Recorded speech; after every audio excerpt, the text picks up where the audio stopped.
Wait. First off, I need to put the Animorning challenge thing up. yeah.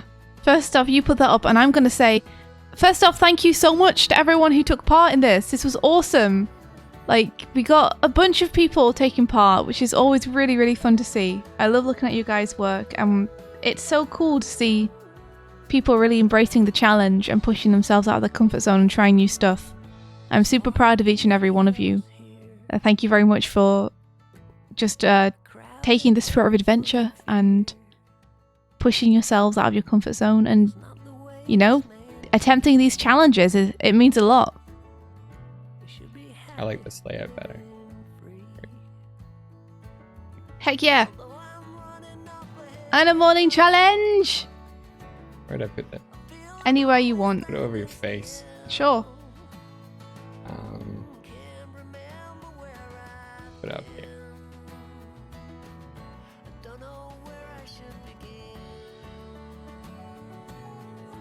Okay, I'm just gonna put it up central screen here.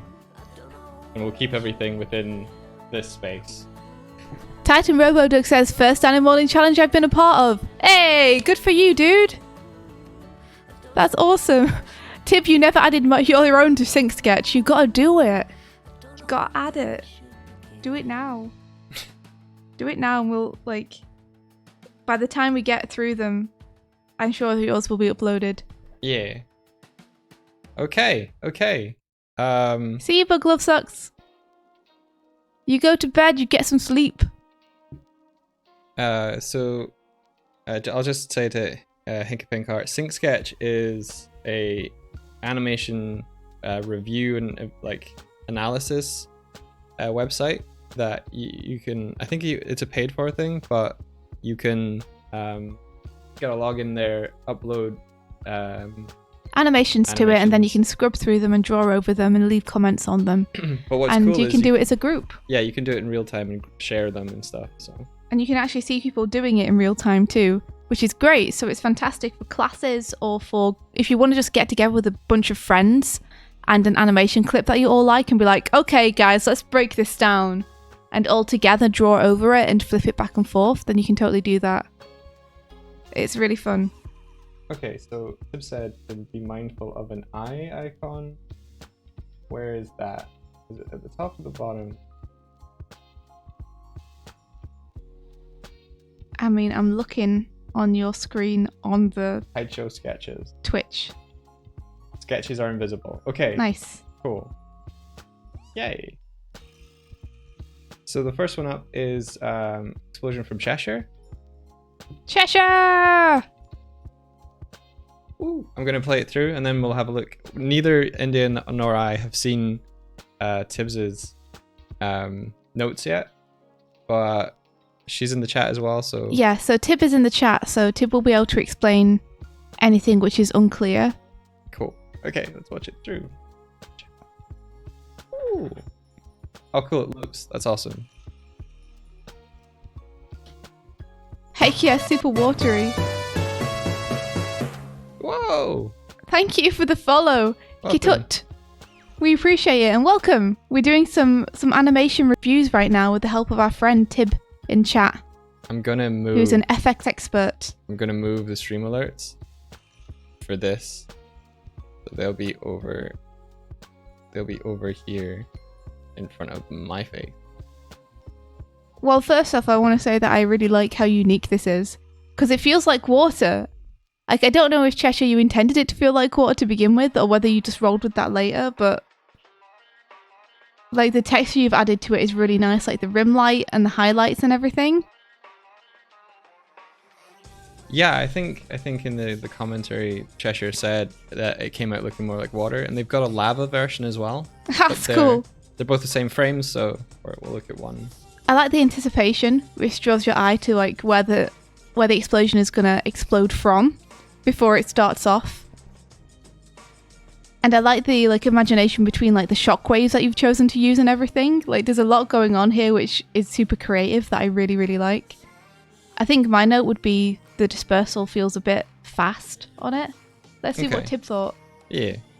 So first frame, don't be scared to make things a bit bigger. Ooh, look at that nice impact. In that initial anticipation there. You could go bigger. And then... Oh, this is so cool. Yeah, it is. I think you can play it through slower if you want to. Can I? I think so. So let's see. Velocity is high. You can just scrub. We like high velocity. It's explosive. I like the color use, Tib. It's so cool. Pretty. Even Tibbs' notes are like really nicely put together. Keep that velocity going, so bigger here. I think Tib is saying like that explosiveness at the beginning, you could push it out more. So I'm gonna see if, yeah, I'm just comparing, seeing whether there's a drawover or notes. Okay, cool. We're pretty much just go, okay, I'm understanding now.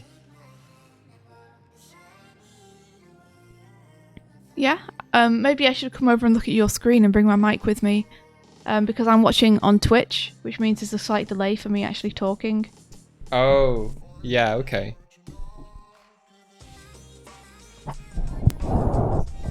You're just gonna hold your microphone? Yeah. Okay, let's do it. I've just grabbed my mic, and I'm coming over so I can sit next to Mike. You'll need to come over the side of me. Unless you're okay sitting, looking over the microphone, because I can't move this one. I don't think my mic will reach over there. I think it will.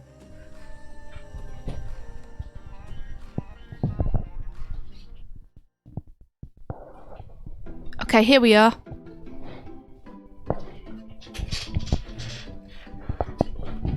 Okay, you do the scrubbing. Okay, let's see. So we explode out, and then Tibbs like keep the velocity going, keep that shape like really pushing outwards there. You could make that a little bit bigger. I love this shockwave, by the way, Cheshire. It's super cool. The upwards movement is unmotivated. Lots of volume on this frame. I see. So because you've started pushing out to the side here with this bottom bit, it then pushing upwards feels unmotivated. It feels like that would have to start happening earlier for it to continue to this frame, for it to lead into this frame. So you have that initial force motivating the movement upwards. Okay. Yeah. Or you would have to keep pushing out sideways with it to continue the thrust of the movement. If you think, like Tibbs has drawn these arrows here, if you think of each of these large bulks being motivated by an arrow, you want that arrow to only change direction if there's something there to force it to change direction. Mm-hmm. Otherwise, it would keep going in the same direction. So, for example, these ones will start arcing downwards eventually, and that's because they're motivated by gravity as a force on them. But because there doesn't seem to be a thrust force acting on this bit, it feels unmotivated. Let's see, lots of volume on this frame. I think that's a positive note there from Tib. Being like, hell yeah. Oh, this is a cool frame. I like it. Symmetry is unnatural. It's often best to avoid it. This is a problem that I have too. This problem's me. Yeah, Tibbs is right. Asymmetry is extremely helpful when it comes to effects animation in particular. Especially things like water and explosions.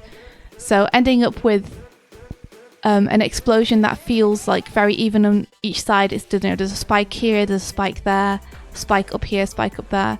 Can make it feel less organic. So try to like favor a side and make it feel less symmetrical, more asymmetrical, more organic. That makes sense. There's a great book called Elemental Magic. Elemental Magic, thanks Mike. That goes through this kind of stuff and is extremely helpful for effects animation. Let's see, Tip says, I like this ring. Keep it around for longer for readability. So this, whoosh, which I agree, I really like this. To keep it around a little bit longer so you can really see the dispersal of it and really feel it. So the comment about volume comes back later, this tip? Okay. Volume has largely vanished, I see. So between this frame and this frame, it feels like there's not the same amount of volume in each frame. So you're going to want to show that going somewhere, probably. You're going to have to communicate that it's dissipating. Yeah. Let's see. Try to think in more 3D shapes to avoid things looking too flat. I see. So because this is it's a very good silhouette, but because most of the shape comes from the silhouette rather than feeling like it's necessarily wrapping around, like these sides are spilling over, but we're not seeing the same spillover at the front or in the back. That structure and skeleton is really, really good. Really good visualization of that comment. That's really cool. Yeah, super awesome. Great notes, Tib. And great work, Cheshire. This is really cool. I mean, this is especially tough to do as an explosion, I think, because normally when you have an explosion, you can disperse the volume by having these clouds of smoke go up. But because this feels more solid and watery, it feels more like it needs to collapse down and then disperse out. Yeah, like it feels more like a liquid than a gas. So there's like different physical rules that you're expecting to see. So Tib says, this was really nice. I like that you tried something a bit different by using water. The initial burst was feeling great, but make sure to keep that momentum going unless other forces act against it. Newton's first law of motion. Something in motion will stay in motion until something forces it to change. Try to keep in mind how things work in 3D. And then she's got a little indication here of like, this is a 2D shape. And this is a shape where the arc is coming across in 3D. And surrounding it, more like an umbrella. Yeah. Think of how if you poured something onto an umbrella, it would go off all sides at once. Yeah, I think, and being able to see your effects in perspective and see the volumes moving in space helps a lot. I like how your notes are so good, Tib, that everyone in chat's now like, oh, I didn't think about this stuff. Well, you guys know what's coming then, don't you? So let's see. Then we have Explosion Dragon. Dragon Pinata. Dragon Pinata is the name of the person. I gotcha. Sorry. I understand the system now. It's Explosion by Dragon Pinata. Let me turn off the notes. I named these because I wanted to have them. I saved them all as the Explosion Animorning Challenge, and then the submitter's name afterwards, so we know who it was. That makes sense. Let's take a look. Oh, cool. Again, I love this anticipation of having the egg thrown up in the middle of the screen. It's got a great texture in the contrast between the slowdown of the egg in the middle of the air and the way that really hangs, and then the sudden explode. Like, variety in timing and texture in timing is one of the most important things of explosions, I feel. Making your slow slower and your fast faster, as Patrick Stannard would say. I also like this little spark shockwave as well. You're like pros with these shockwaves, yo. It is really cool. Yeah. Okay, let's have a look at Tibbs's notes and see what Tibbs is thinking. This is so cool. No notes on the egg because the egg's cool. I like the way that you're conveying the rotation of the egg through the split moving. You see how the split is slowly traveling around the actual triangular part. You can see the triangle rotating around the egg, and so you're getting this kind of feeling of spin with the egg. That's real cool. Ooh, impact frame. Tib says, ooh, inverted colors. Very nice. That's really cool. I love impact frames that invert the colors. It's super cool. Bam! Is this based on the original or is this a Tib sketch? I have to see. Tib. So, use the eraser to polish these shapes. Oh, I see. So to make them sharper, essentially. That's a good point. You notice how Tibbs has moved the angle as well? Yeah. So that this point is pointing away from the initial impact. So you really feel like there's a center point to the force. Yeah, so if you imagine the center point being, say, here, and each of these being a line shooting out of it, I think Tibbs is trying to keep them along those lines so that it feels like it's motivated from that central point of explosive force. Yeah, because you're thinking of it like a sphere of force that's pushing outwards in pretty much all directions. Doesn't have to, you will have instances where it doesn't, but if you have that center point in mind, then you can kind of feel out where the force is erupting from, like it has a source. Dragon Pinata, don't have stage fright. This is effing awesome. You did an amazing job. Well done. Like, super impressive. Oh, let's see. We have some good notes on this smoke here from Tib. Aha! Remember, the smoke is 3-dimensional. Oh. I just want to ask: is there audio okay? Because India is close to me. Is she being picked up on both microphones? Oh yeah, I can talk a little bit quieter. If I get picked up by mic, sometimes when we do Let's Plays and I scream, You got the boomy voice. we It's get okay. we I just get wanna echo. make sure. Sketch all the internal bubbles so you know how they interact. So you can see here she's started to sketch. So rather than just being, again, a flat shape with these, I mean, this lighting is really lovely because it does imply 3D forms, but this central part here is still mostly undescribed. That's true. So even if it's undescribed, thinking about where these bubbles are going to be and having them sketched out will help you visualize where you want these shadows to come. Yeah, that is something I struggled with when trying to decide on mine, how to figure out those lighting. But just thinking about them in those sketch forms is really cool. Mm-hmm. And there's also a note here about the shell, which is the screen part. So Tib says, keep the shell on screen 1 frame longer to avoid flashing. Only flash when appropriate. Exactly. Choose your moments to flash wisely. Yeah, otherwise you don't read it as a movement. You read it as like a static thing appearing and disappearing, which is flashing. Yeah, that's true. That's a good note. I like that. Yeah, you can keep those speed lines going too to really like convey the speed of it. But just having it linger on frame, just 1 more frame, is going to be massively helpful, especially considering that this is all on ones. So that movement is going by like so fast, you know. Be careful of symmetry. There we are, guys. My greatest nemesis, symmetry. Yeah, because right now it's very star-shaped, which is something you might want. There are times when you would deliberately want to use symmetry. Like, there's a great example of Sonic CD where Robotnik's craft explodes and it explodes into a sad Robotnik face. And it's like, if you want it to explode into a star because it's appropriate to like what you're animating, and that's part of the deliberate nature of it, then that's awesome.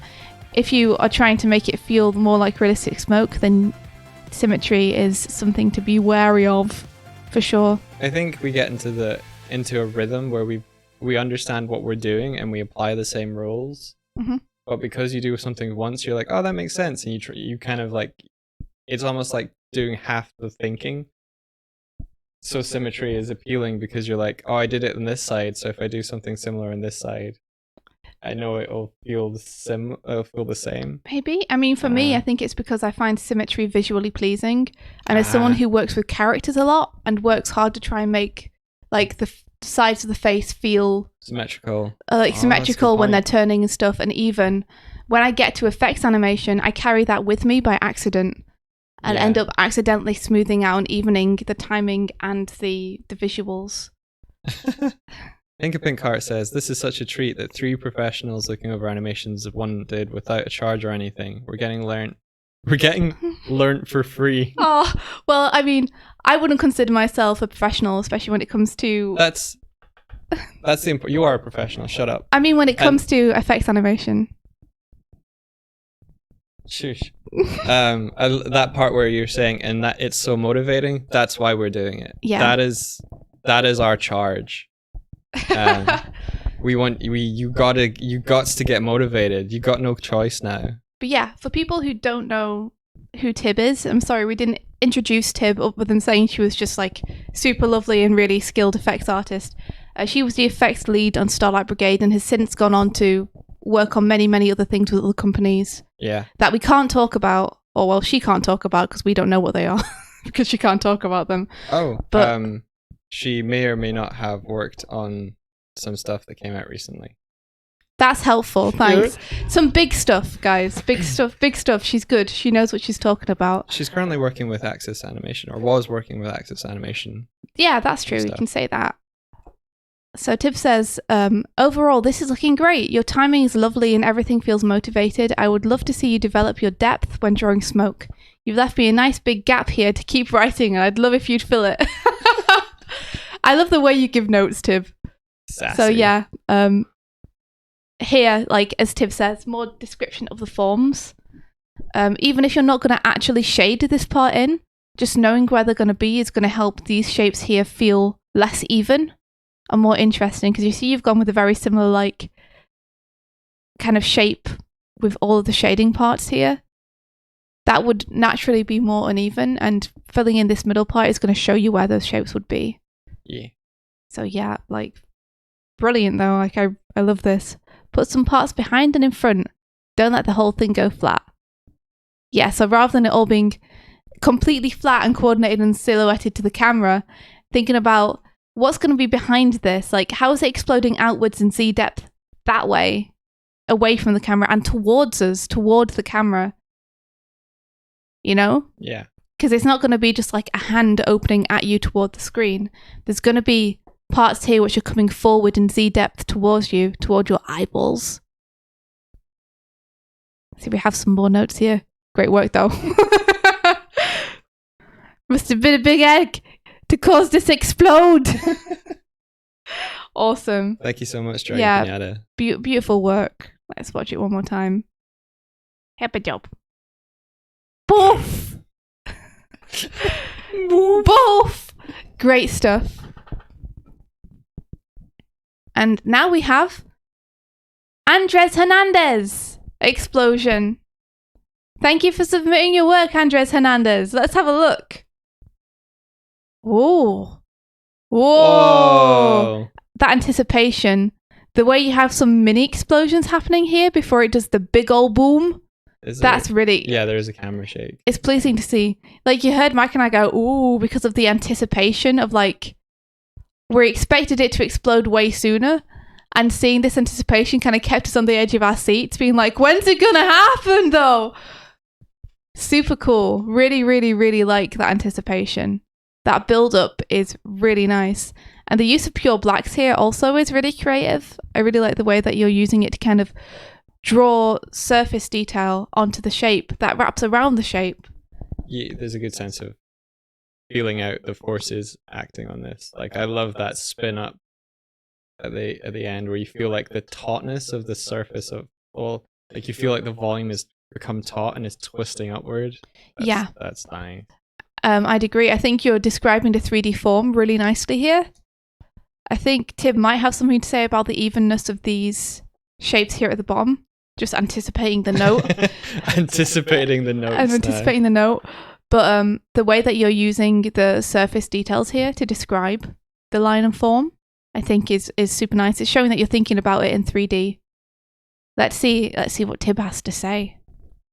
So this was Andres Hernandez. Cool.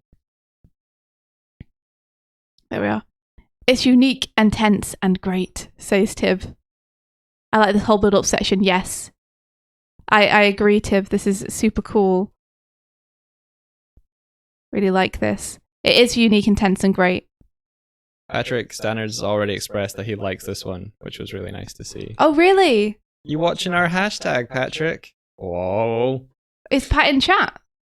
I'm not sure. Oh, was this something that he commented on somewhere else?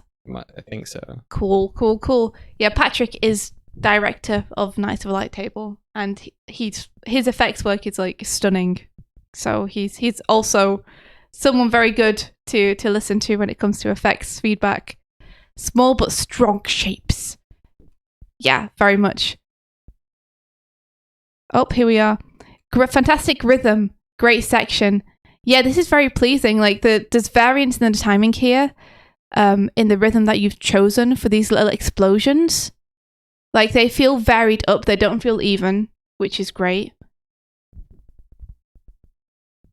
Gorgeous waves. Look at this, the way that it kind of balloons upwards. It's really interesting to see see these frames in isolation and just to see how not simple they are, but like the amount of drawing to communicate.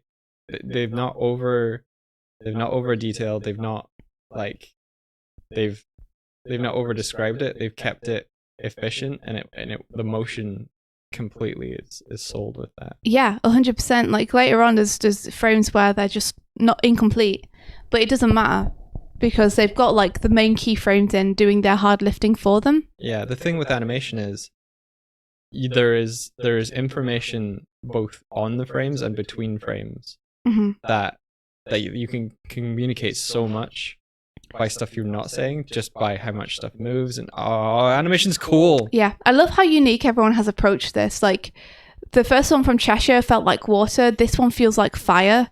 The way like you can see the air pocket here ballooning upwards and being surrounded by the edge of it here, where it's like flickering up like flames and breaking apart. A lot of things like heat dispersal and like eruptions of force, you're only really seeing the effect that has on surrounding material rather than the force itself.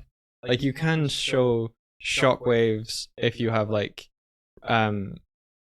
really wobbly distortion on the stuff you see behind the shockwave, but like everything is kind of like implied sometimes with visual effect. Yeah, which I like because you've got that little ground shockwave there, like it's pushing stuff that's on the ground outward, but that isn't part of the explosion. That is an effect of the explosion on the environment around it. Yeah, I think that's really cool. Let's have a look.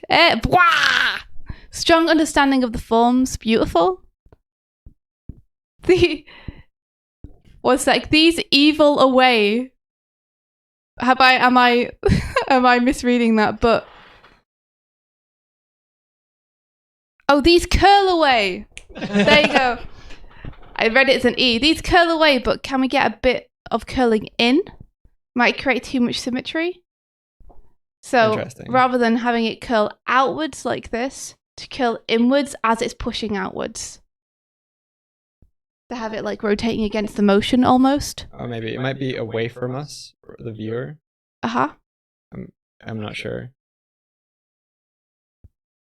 Let's see. This press adds a lot of force. Yeah, that's real nice. The way they're exploding outwards, but this is also compressing in. Yeah. Like you can feel this like squash in here where this force almost feels like it's coming down and this force feels like it's coming in. Yeah. Because what's happening, and it's showing great understanding, is that this part of material here, this smoke, is being sucked in and up. So this bit is being pulled inwards here to the center of this kind of tornado. So the squash makes sense in that these shapes here are being pulled inwards. Fantastic squash and stretch. Yes, agreed. Look at this, like this texture here with these shock waves going around. That's cool. That's cool. That's cool. This is cool too, like you were saying, it pushing the dust away. Yeah. So much impact. This is an impact frame here, so you can see that the shockwave has vanished. This is actually just the same frame. The ground shapes have changed slightly, but the actual explosion itself is still exactly the same. But it's I think, is there a camera shake going on here? Yeah. There's just one frame of camera shake to misplace it. Here we go. I think we're going into the camera. We're going into the camera shake now. So you can see with the frames which are the same, you can see them moving. So a camera shake can add a lot. And one of the things that Tib likes to say and has told me and advised me in the past is get it working first without the camera shake and then add the camera shake on. Don't try and use the camera shake to patch over your animation if it doesn't have enough impact. Yeah. Get you feeling like it has impact without the camera shake and then add the camera shake on top. Wow, wow, wow, wow, wow. There we go. Whoop, whoop, whoop, whoop, whoop. And now it starts to pull up. It's pulled in and now it's pulling upwards. Yeah. Like it's being wrung. Like a towel being like pulled taut. I like that. Me too. Let me be clear though, depending on style, I'm not letting you get away with the form just vanishing. You're being called out by Tib. So yeah, we get some shadows of like underneath here where we can like feel the roundness of the forms. And then we're being pulled up. Some shadows to show the form like still connecting to the ground but being pulled up. I think would go a long way to avoiding Tibbs's ire with this. But very ink, very rough, very nice. Yes. Let's see. Gotta be honest here, it's hard to give simple feedback on this one. At work, I would love to see more. Cool. Yeah, this is great.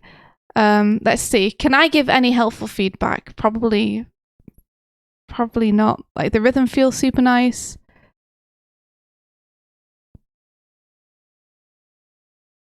I even like I was gonna call out there's a slight stall here where it starts to get sucked in but then stops.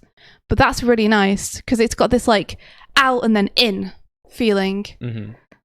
Like if I made this, I'd be super proud of it. Like, so awesome work. Great stuff. This is good to review and see because it lets us show what we can push toward. Mm-hmm. It's true, and it's very stylized as well. Like this whole flame anticipation happening and these boom are great. The way it feels bigger, like it dials up a little bit, and of course your brain, because your brain is used to recognizing patterns, thinks, oh, if this explodes outwards. I'm just trying to pan across. Tibbs is saying she's not saying at work, she's at A+ work. Oh, A+ work. A+ work. Thank you, Tib. I'm sorry for my reading comprehension. So you see this first shockwave here. Boomf. And then you see the second shockwave here. Boomf. Which is slightly bigger. And so your brain, which is used to recognizing patterns, then expects there to be a third shockwave. Just slightly bigger than that. Thanks for the follow. Thank you for the follow. Also, hello. Welcome. We're doing animation reviews just now called for the Animorning Challenge. Yes. So when this sudden, like, massive explosion happens, it throws you in surprise. It throws your brain off kilter because you've established this pattern of, like, small, medium. So then you expect the large to maybe be, like, I don't know, like this big or something. And then when you're like, whoa! Your brain's like, wow! That is very true. Like you set up an expectation and you break it immediately. Has a lot of like literally this is an explosion with twist. There's both twists narratively and in the explosion form itself. Yeah. Can I just see? It's very dark. I just want to see who's saying. Oh, Karakin. Hello. Hello. Karakin is. I'm not sure if I'm saying that correctly, but I believe that you were an effects animator on Klaus. Is that right? Wow. Yeah, Karakin is who invited us to the 2D Animates stream team. Wow, thank you very, very much. Correct, yeah. Wow, well, you're a great person to have in chat right now because we're looking at people's effects. Yeah. And giving feedback, so please do feel free to give feedback on anything that you see. Like, we have Tib here also giving feedback. She's, like, a great professional effects animator. So if you see anything that you want to call out, do feel free. We appreciate having the expertise in chat and we'll take advantage of it as much as we can. Yeah, I think Karakin, you're working in Kilkenny either for Lighthouse or Cartoon Saloon. Is that right? Or you were? I say were as in everyone's in quarantine and stuff now. But yeah. Yeah, you're working now. Lighthouse. Cool. Oh, if you happen to know Mark Hendry or Lynn O'Reilly, they'd say hello. They're our friends. They're our pals. Okay, we're Explosion on to, from C. Caretti. Awesome. So here we go. Here's C. Caretti's. Let me make sure that I have sketches invisible. Oh, we have another crack. I like this one. This is cool. It's not what I expected. It feels like it's building up to something and it's like, oh. Yeah. Let's see. So we have this we have this initial crack, which makes you think, oh, it's an egg. Tib, I moved mine to last because I didn't want to get critiqued first. I didn't want to be like, oh, challenge, and here's my example. So I moved mine to last. So we have this crack Thank you. initially. And I'm like, okay, it's an egg. It's going to like explode or split apart. And then there's this, which is like some kind of fire exploding from within. And that fire like explodes upwards a bit and then peters out. And then it's almost like this thing becomes charred and burned. And the shadow retreats into it. And it like becomes corroded. And then I'm like, oh shit, now is it going to explode? And then it does this anticipation. And then balloons outwards into like almost globs of oil or liquid. Yeah. Having a lot of fun with shape design and concepts here. It feels very abstract. It feels like almost Samurai Jack-ish in the very extreme like Gendy style shapes, and then these like very black defined. And then we follow this up into the sky where it balloons outwards again. So like definitely this took me into unexpected places, which was really fun. One of the reasons it was really fun to watch is because I didn't know what was going to happen next with any of it. Which in a way kind of makes it difficult to critique, just because without necessarily knowing the effect that you're going for, it's harder to tell you how to achieve it. But like I like the creativity a lot. So here we go. Keep the momentum going, says Tib. So here you stop here, and I think Tib wants you to like keep pushing that down the egg and across, so that this crack continues to travel and split apart the egg as it goes. I'm just going to call it an egg. I hope that's okay. The orb. Let's see, if you want these to pull in, it might need a couple more frames to read clearly. Okay. So, I think, let me just turn this off for a sec. Oh. Tib's saying that these sketches are showing on the wrong frames. Huh, okay, yeah, because I was going to say, this feels like this bit is what Tib is talking about. Yeah. Maybe give it a refresh, see if it... Okay. Let's give it a shot. See what happens.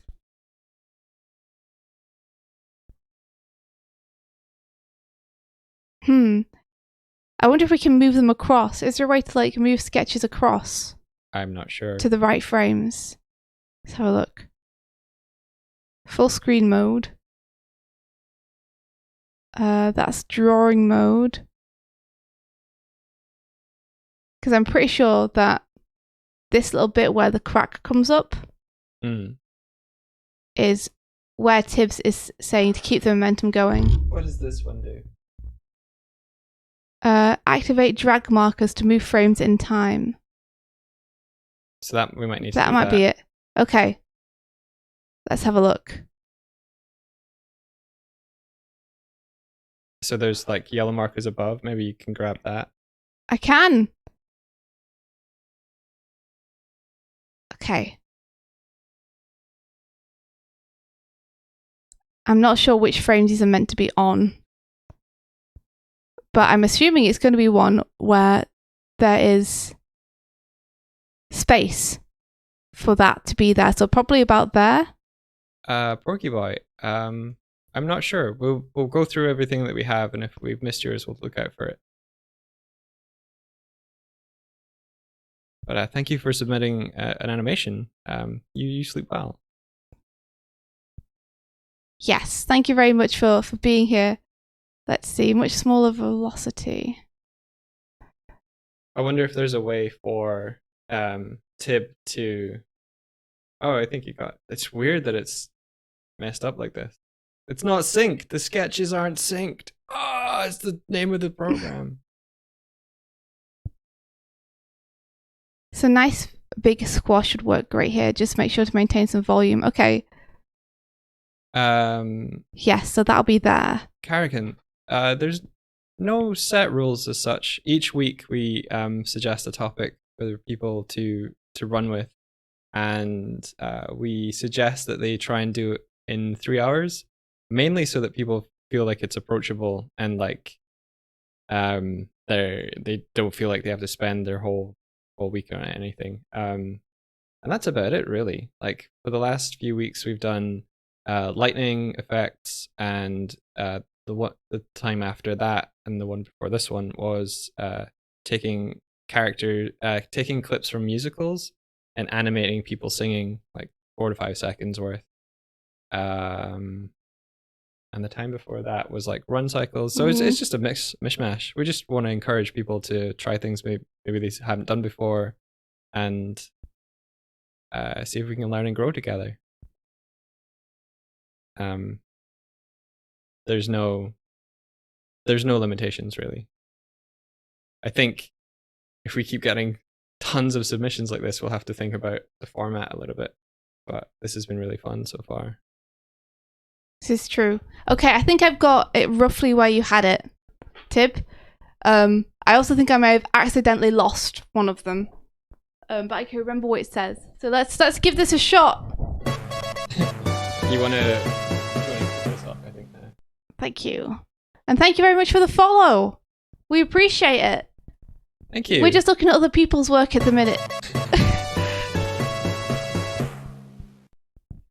Thank you again for the follow. Thank you, Karakan. Karakan Draco. Is it Karakan or is it like Sarasan or? Yeah, let us know. Okay, so here we are. So Tip says, keep the momentum going here with this little explosion outwards. Okay. She's advising that you keep the momentum going here longer and push it outwards more. Mm-hmm. So you see here how it pushes outwards on one frame. Yeah. And then it feels like it starts to pull in again with this shape, the negative space in the shape pulling back inside the egg again, and kind of dragging it with it. I think Tip is saying here to keep the momentum going upwards. So you burst out, and then that keeps flying upwards on the main shape rather than just these smaller shapes flying up to give it more impact. Yeah. Okay. If you want to pull in, it might need a couple more frames to read clearly. Yeah, so here it just disappears. Mm-hmm. If you give that a few more frames, then it should become more clear that it's like pulling back inside this like egg shape. You just want to make sure things like stay on screen enough to read, and like the direction of things is clearly shown over a number of frames so that people can like anticipate where things are going next and follow it with their eye. So here, these would fling outwards more. You'd have some bigger shapes coming off here, and then as it pulls inside, keep these like bits flying upwards and keep this being pulled back into. You could even have these little bits which fly off, like almost like push out, then hang in the air and pull back in. Yeah. That could be like there's really some kind of magnetic field pulling these back inside. Yeah, almost like the orb itself is electrically charged, so there's that magnetism there. I think that's a really good idea. Yeah. Tibbs is saying that maybe the spacing here on this kind of shadow creeping over the egg might feel a little bit even, which I would agree with. I think you could speed it up, as she's saying here, speed up these panels for a nicer rhythm, in her opinion. So it would be like a whoom type thing rather than a whoom. Yeah, I think that's a really interesting concept you just communicated there, is like feeling out a visual with sound. And like there was an emphasis at the end of your intonation, like you have that extra bit of power, that extra bit of speed of air out of your mouth to feel it. Like you don't want an explosion to feel like, because that would be equal spacing, equal timing, and it would just feel flatter. You want to have that exaggeration and emphasis on very particular moments, so you're either like leaning into or out of that fast and slow. The impact of explosions comes from the variance in the spacing that you see. Like that's where the visual impact comes from. So in general, making sure that if you're animating something like that, your frames are uneven and you have variance in the timing goes a really long way in fact, effects work is just great to do for any animator who wants to kind of expose their natural inclination towards timing. Okay. So when I do effects animation, I have a leaning to make things more even because that's what I'm used to doing with character work. So it really exposes that. This is great too. So Tib is suggesting on this, which is your anticipation frame. You see here you have shrunk it in, but there's a feeling that the entire thing is shrinking rather than squashing and stretching. Yeah. Because even though it's shrinking in, the rest of the mass isn't going anywhere. It's more like a tensing muscle. Whereas what you could do, if you wanted to, is you could actually like squash it while maintaining the volume. Yeah. So rather than like tensing in, the squash shows that you're maintaining the same form, but just squashing down. So Tib says some nice big squash work will look great here.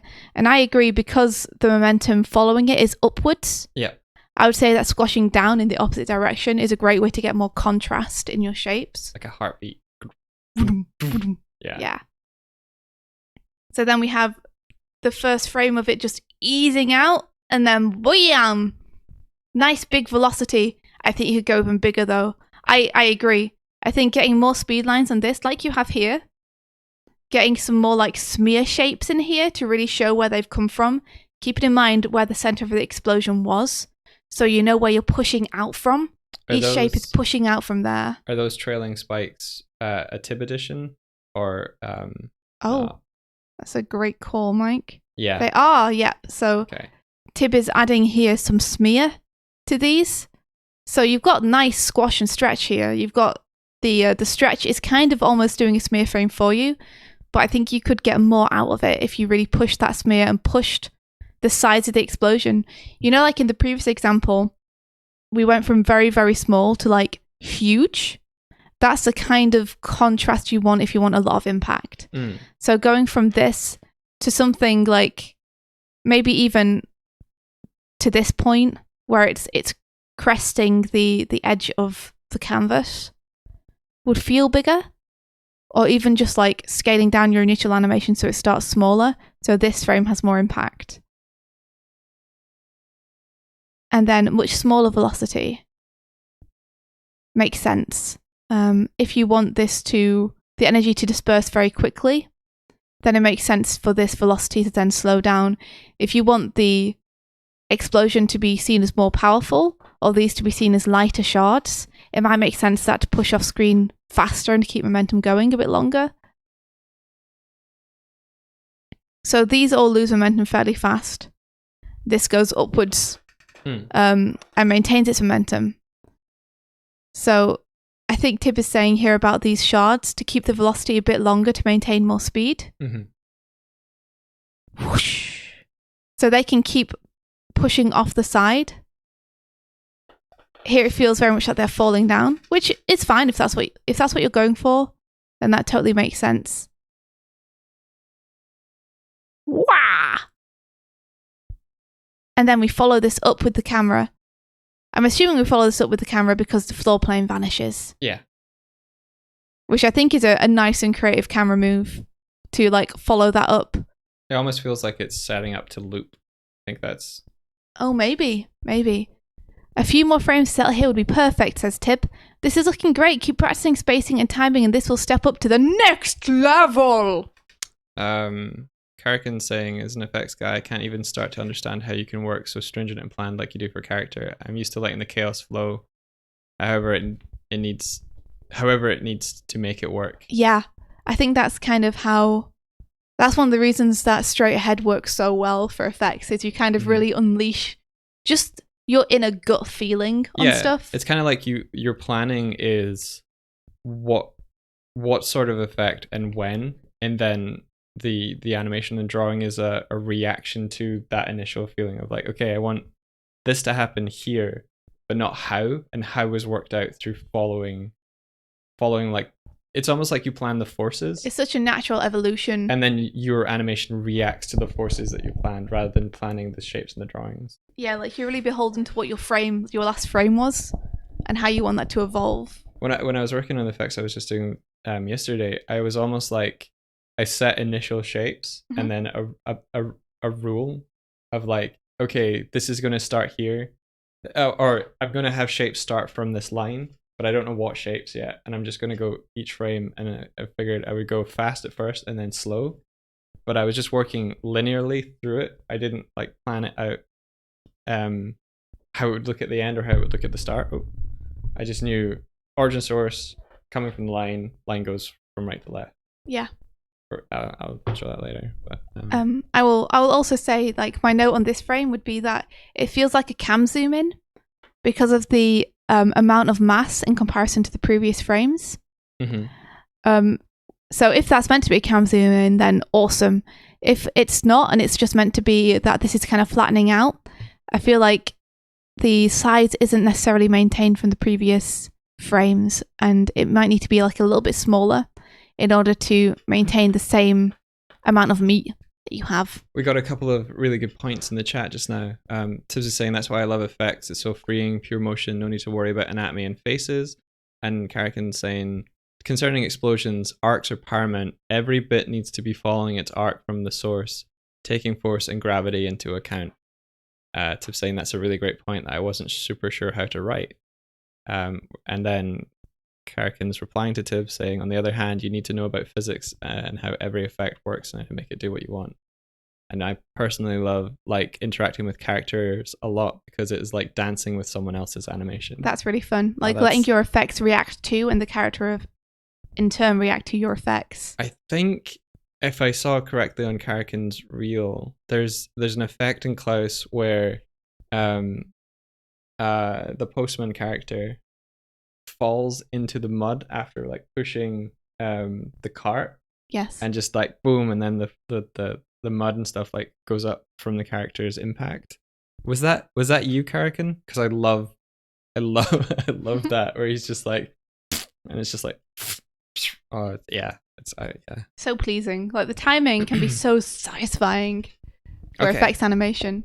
Next up is Evelyn Art Studio. Evelyn Art Studio, thank you for submitting your explosion. Let's have a look-see and make sure that notes are turned off. Yeah, here we go. Nice cartoony explosion. Okay, so yes, I can see some things that I feel like I would be able to catch on this one. The timing throughout, I think, feels a little bit even here. It feels like it's kind of getting the same amount of bigger every frame exponentially. It also, the shapes here feel a little bit even. You see here how we have like 4 clusters. It feels very like symmetrical in the way the shapes are set up and disperse. I think you could vary up the timing to have it explode much faster.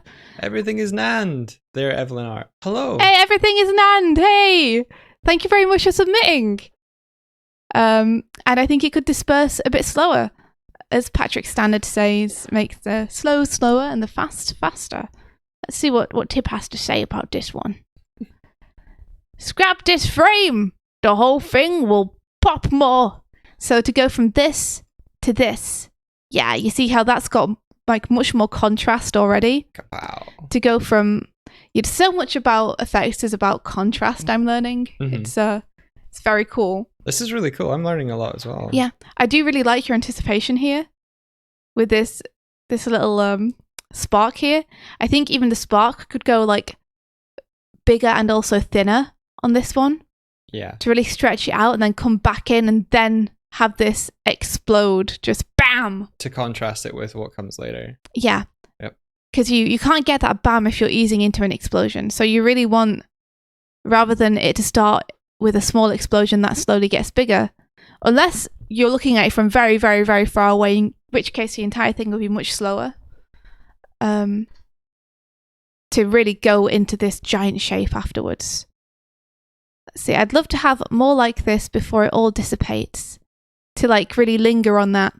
So yeah, so this initial part could be, you could make it much faster, really push up that size fast.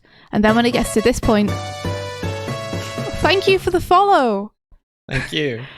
I keep feeling like I'm gaining lives.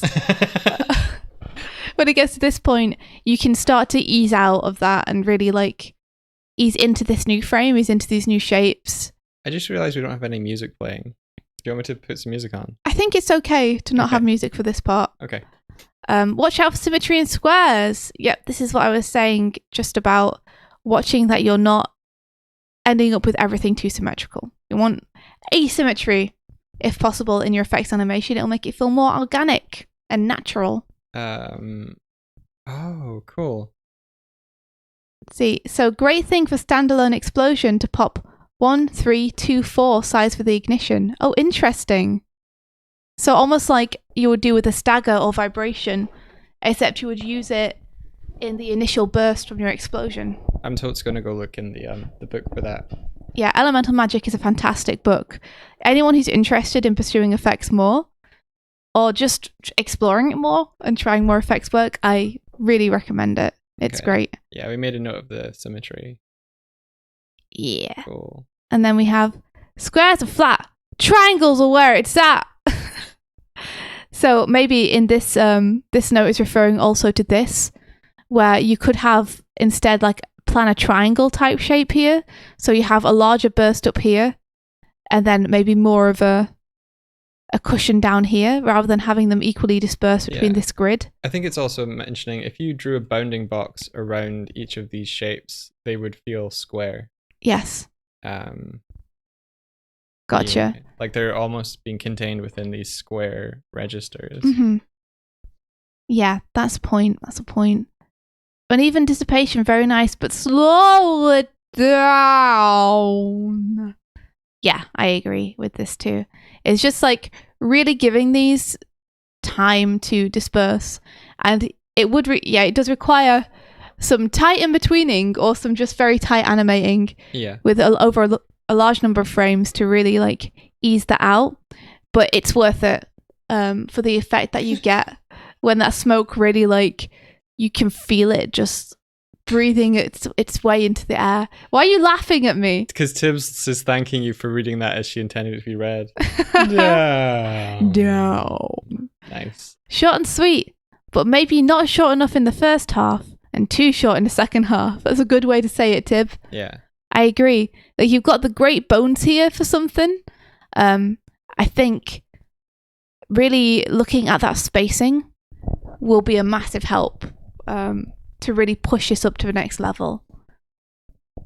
Welcome to effects. You do all the in-betweening and clean up yourself. Yeah, okay. Pretty much. Next animation by Francis. You know, or if you're Tibbs, you just work clean enough that it doesn't need anything. So there's two versions of this. There's one that has critique, and there's one that's more final. This one's the critique one. Okay. So up to you which one you want to watch first. Okay, we'll look at the final first, and then we'll move on to the critique one. Okay. I'll just play this one. Yeah. So we can see. So cool. I love block colors for effects. Oh, nice. They're very fun. Okay, so this is what we ended up with. Now let's have a look at what the critique was. So this is a critique version, which was an earlier version. It's really cool to see you pushing yourself each week, Francis. Oh, interesting. The final thing really feels like it has much more impact. And I'd be interested to dig into why that is. I really like what you're doing here, though. I like these initial sparks here. These are really fun. Just really fun. Like, they draw your attention to where you need to be looking, so they do their job. They tell you something is about to happen there. I think it might be nice to, I don't know if you did this in the final, but to even have like a short pause after this disperses with nothing, just nothing. So it's like, wha-ba-ba-ba-bam! And then you're just like, what? And then it's like, boom! Yeah, I think there's a little bit of a odd disconnect between what you're seeing at first, in the first shot, and then in the second shot, because you have that implied center source, almost like middle screen on the guy's forehead, but then you move down to the bottom left. Yeah, this is a composition issue potentially here. Yeah. That this is the focus. Faces always win, basically. Yeah. So the focus here is going to be about his eyes. And then the next scene, the focus is down here, which is why it's a good job you've got these little explosions down here to really draw your eye down to them. Yeah. But you would probably expect for the next scene to take place somewhere around here. Yeah. But you found a way to get around that, which is good. Like, that's something that storyboarders would use to draw your attention down there. I would say right now I'm not really, on this test in particular, the scale is a little bit confusing to me. Because these feel quite small, like, because they're quite whole shapes and there's not a lot of detail on them, so I feel quite small. But then you get this, and I'm used to seeing this shape associated with very, very large explosions, not very, very small explosions. And the reason for that is that you're seeing it from such a distance that you're not able to perceive all of that texture because you're so far away that you only get the whole shape. Yeah. So this makes me feel like I'm very, very far away looking at a very, very huge explosion, but these make me feel like I'm looking at something very close up. So when I first see this after that, I'm like, oh, I'm much further away than I thought I was to begin with. So how big must these be? They could almost be like lens flares in the camera or in your eye. Like you're not seeing them from a distance. That's maybe an interpretation of it. Like they're sources of light emitting that you're seeing. Like, I don't know. Yeah. I know what you mean. Like the shape of them says to me like lens flares or sparkles, rather than explosions. Yeah, because they're going down to a point. So seeing them this far away would imply that they were on the lens or something. Yeah. I love the creativity in having this be a skull. That's super cool, dude. That's real awesome. Let's see what Tib had to say about it. So here we go. First note is here. This part is maybe a beat too long. I see, so maybe we could shorten that a little bit. I think there's some reuse here, isn't there, of... Yeah, I think this might be one thing animated 3 times and then repeated over. Yeah, animated once, repeated 3 times. Sorry, that is what I meant. In which case, it might be nice to have a bit of variance in them, you know? Taking a few frames out or adding a bit more easing into certain ones, so even though they look similar, they feel different. Or at least like flipping those shapes. Flipping and scaling would work. Yeah, flipping and scaling goes a long way. I have flipped and scaled many an animation, my friend, to save some time. I flipped and offset the time of the one of you running. Yeah. For the thing dispersing is just the same thing, but it's flipped and then a few frames later, so it's not symmetrical. Yeah. So let's see. Yes, so Tib here is linking these two together. So rather than having this be like a gap between this and this, she's like, well, let's carry this shape on into this. So it feels like it flows into the rest of the animation. That's cool. I like so here you can see, it spins, and then this comes out from where that next frame would be, which is awesome. I think that's super cool, Tib. You're a cool person, Tib. So this is linking those two ideas together so they feel less disparate. Yeah. And there's more of like a flow into the next motion. I like it. So this part feels very slow. I would probably get rid of most of these frames to get more bam, you know? Bam! Bam!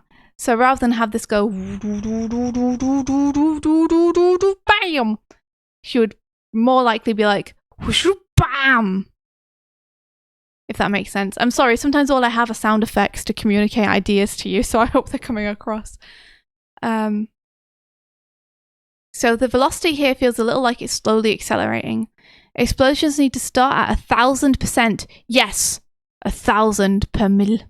And then drift slower. So she's put on a helpful timing chart here. So you see the spacing here, the initial bam, and then this is the dispersal of the smoke. Yeah, I see. Yeah.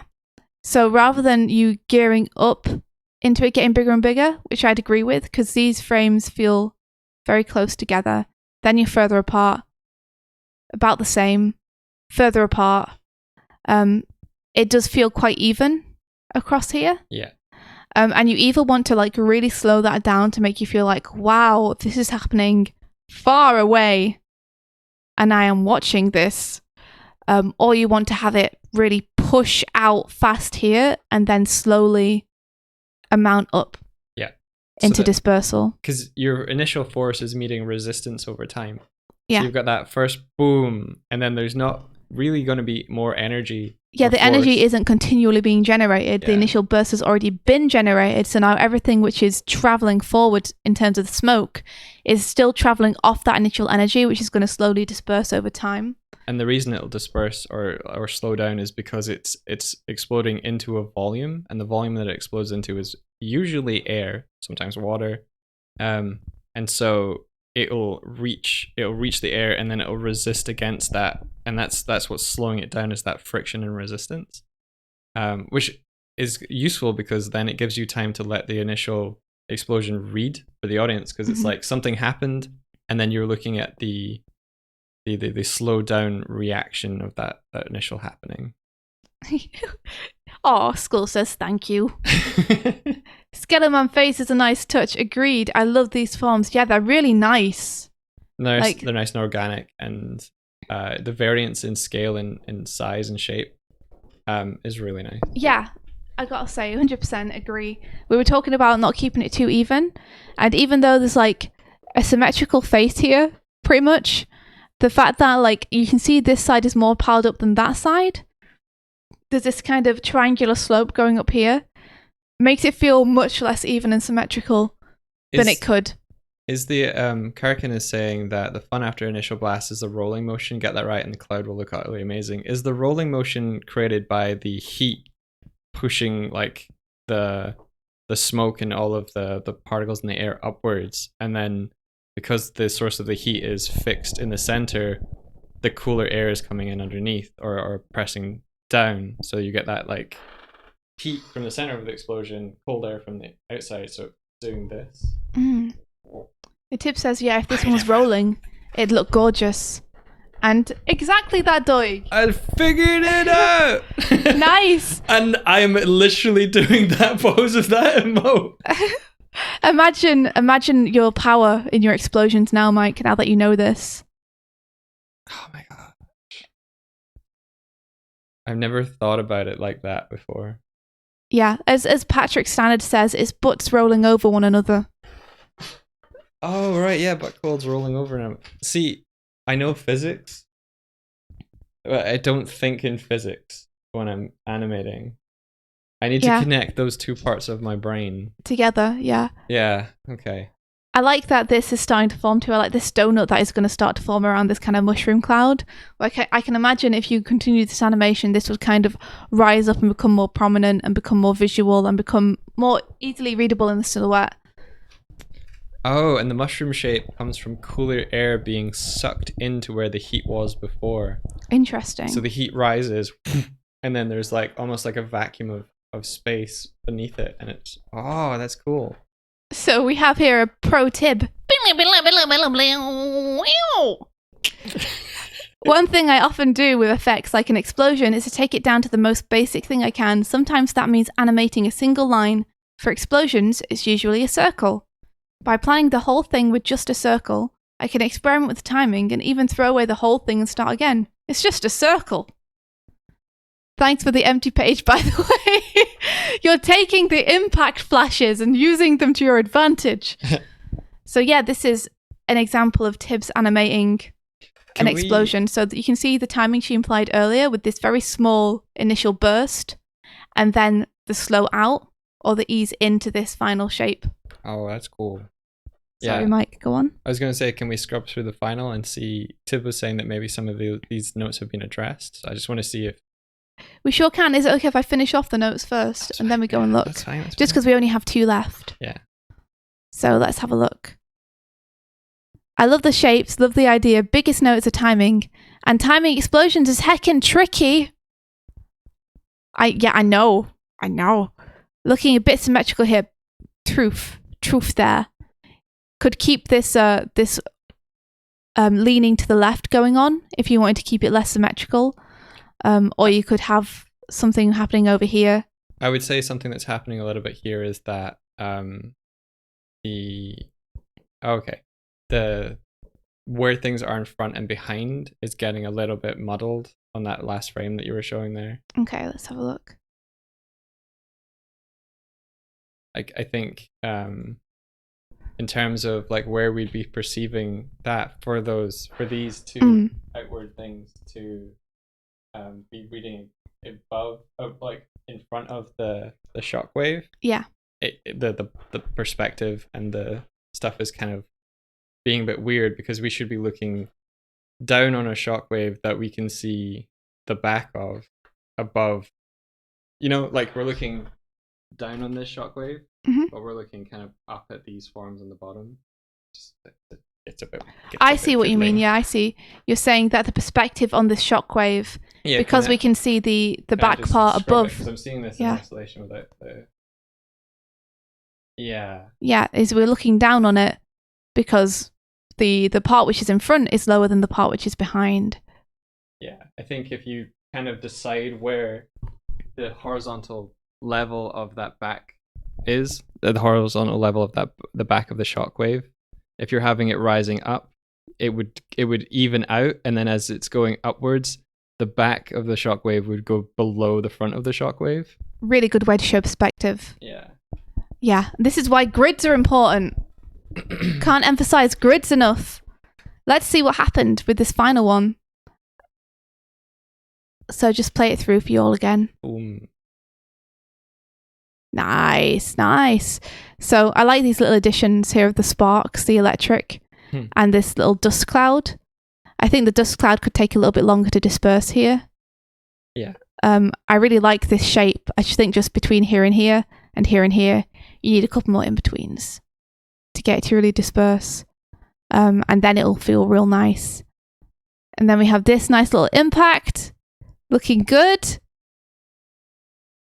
These sparks. You see you've added variance of colour here, which is nice. So even if the shapes are repeating, at least that variance of colour is in there. I think you could still vary up those shapes a little bit, so they're a little less repetitious isn't a word, but that's what I'm using. So there is less repetition?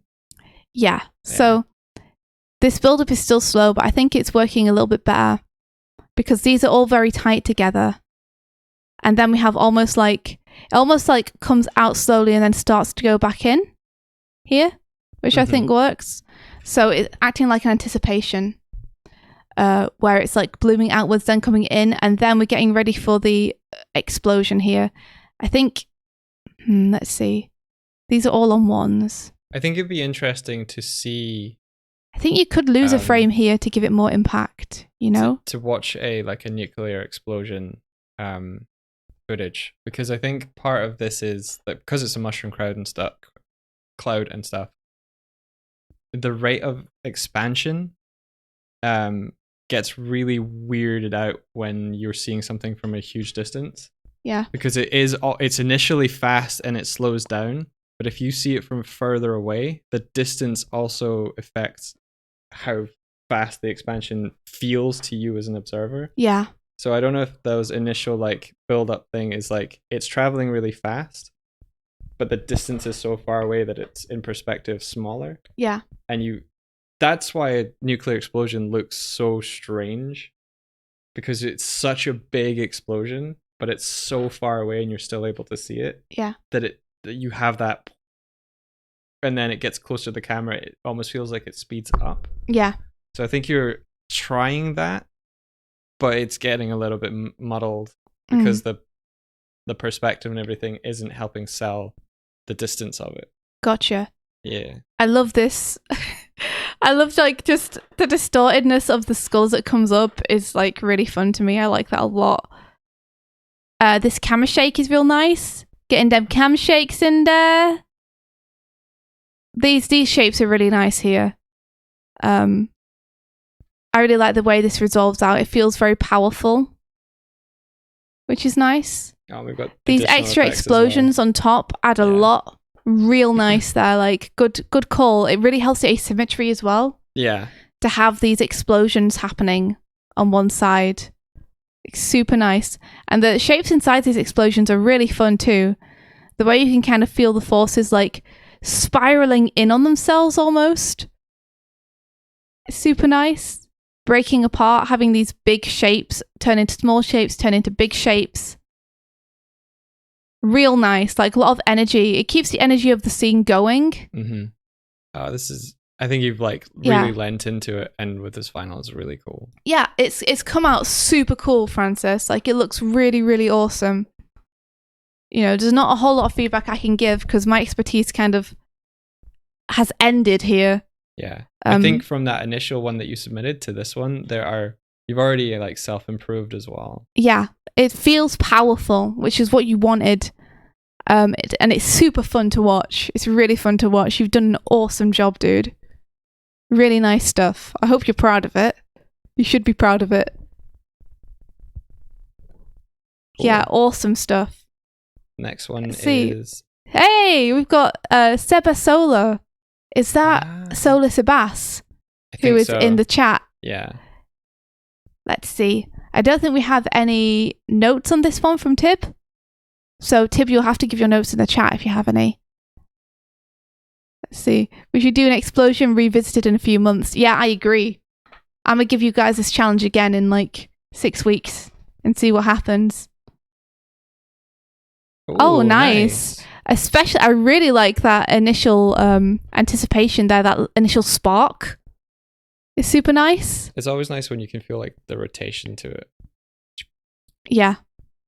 Like, that's real fun to watch. I really like that. Yeah, this here, real nice. Nice rotation, nice dispersal. I'd say, for me, the explosion feels a little bit fast overall. I think this is a great initial spark here. I think maybe it feels to me like it disperses a bit fast and becomes a bit bitty, a bit fast. Yeah, I think you want a slower... I'd love for these big shapes to stay around a bit longer. You know? I'd love for this still to be one cohesive shape without these gaps in up to this point, and have like a feeling of depth in there where it feels like it's coming more toward the camera. You could almost and then to slowly... you could almost make those gaps like super white. Mm-hmm. So you feel like there's an intensity in the center, and then just have it start to like break apart. Like the white space is like the super intensely heated material. Yeah. I think there's also a slight problem that it almost feels like dispersal is happening like within this overall big shape here. It feels quite even within that shape. It doesn't feel like it's really pushing outside of that shape. It's more like it's massed within this shape and just dissipating. Whereas you want it to, like, that momentum to keep it expanding outwards. Yeah. You know? I did the same thing on mine, so I'm learning a lot. Yeah? It's interesting about how, like, the bittiness of it makes it feel almost more like it's rock and less like it's smoke. Because I think smoke tends to get, like, larger and flatter but more transparent. Yeah. And the way that we visually show that is by having it, like, disperse and shrink. Well, it's almost like the force of the smoke pushes it apart like this. Like, it's like bits breaking apart rather than bits reducing down. Like, the force continues to push it to the point where it's breaking apart outward rather than breaking apart down inward into itself. Yeah, like I can zoom in luckily. Like if you look at just this little bit here as an example, whoop, whoop, whoop. If you think of it like a piece of taffy that you're stretching, then it's reducing into itself, whereas what you want it to be doing is to be being pushed away from the force of the explosion. So rather than being reduced in, I wonder if I can can I draw? If you're thinking about the stuff that we can perceive, like smoke.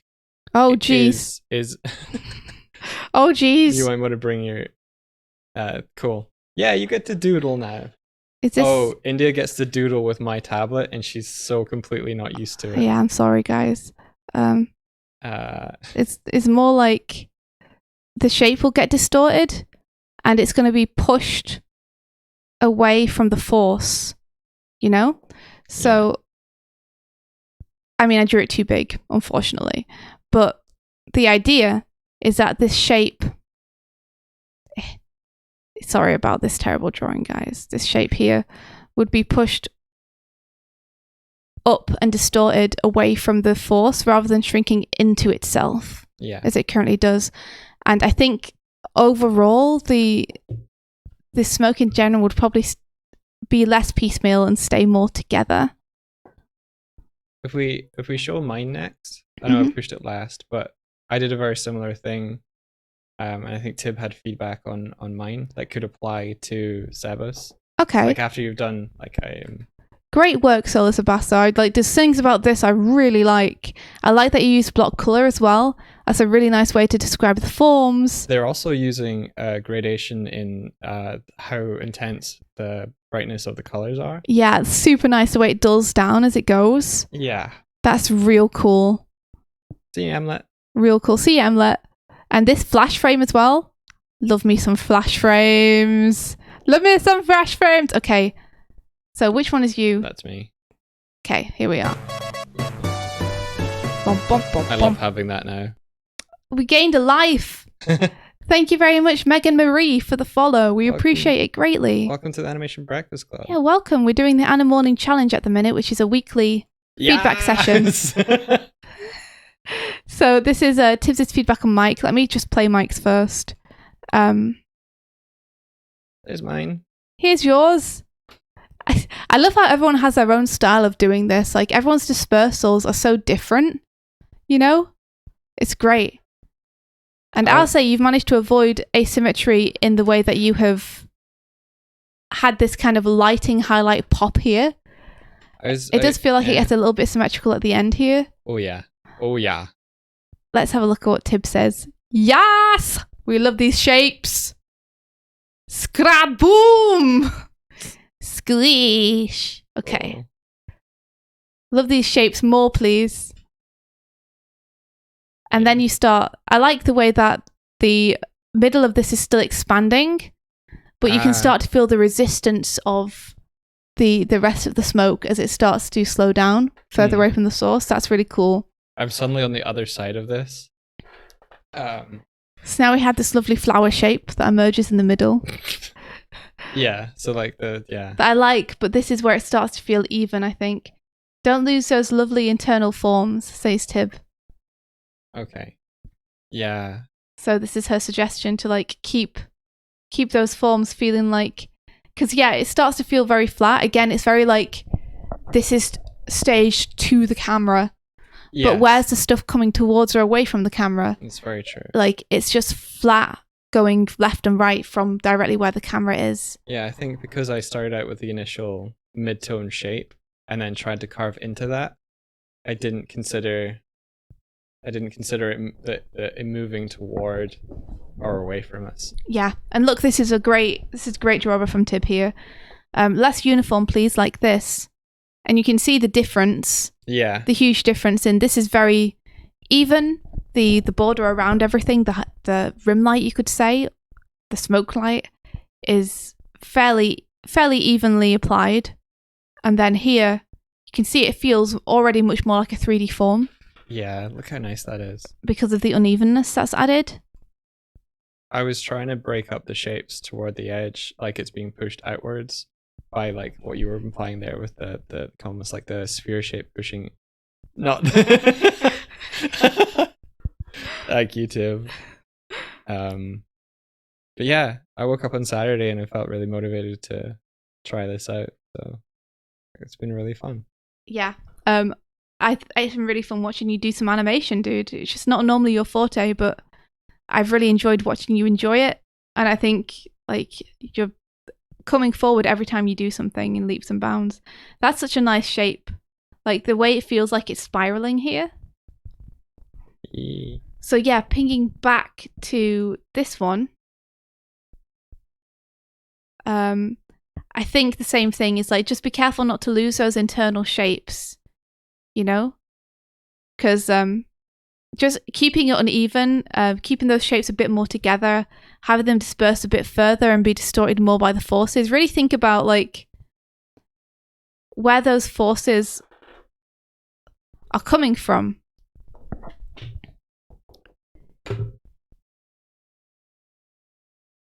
You know, this is like your roadmap for how things are going to be pushed away. This initial burst is going to be what keeps everything going. And in fact, that's a great way to keep things uneven, is when you think about your forces, maybe think about different lengths of arrows. Yeah, more like that. Oh, that's a really good shorthand. Yeah. So in your it doesn't have to be planning, but just when you're thinking about when I do this burst, what am I going to start off with? Start it off uneven, and it'll set you up for following through on that on the next batch of frames. But awesome work, everybody. And then we have Mr. Phoenix. Mama, Mr. Phoenix, what you did with your big explosion? Boom. I'm laughing at India's sound effect. Can anyone guess the notes for this? You guys must all be you must know by now, right? You guys have become experts. We got that evenness showing. Yep. We got dissymmetry. Got to think about making it more asymmetrical. I really like the cam shake here. I love this inversion. These inversions are so fun. Oh, and the scratchy line style as well. The scratchy line style brings this energy with it. That's really fun. Of course, Rolando, you'd see the penis in it. Of course you would. It's cute. It kind of reminds me of a Robotnik boss because of the spikiness. It's cute. It's a cute explosion, okay? I'd ask this explosion to go on a date with me. He's gonna, okay. Yeah, and I'd say the forms inside here, again, thinking about the 3D-ness of them, the outline here feels very even, whereas you probably wouldn't see this lower shadow. I think in the instance of what Francis did, where he layered in new explosions toward the end. That's a great point.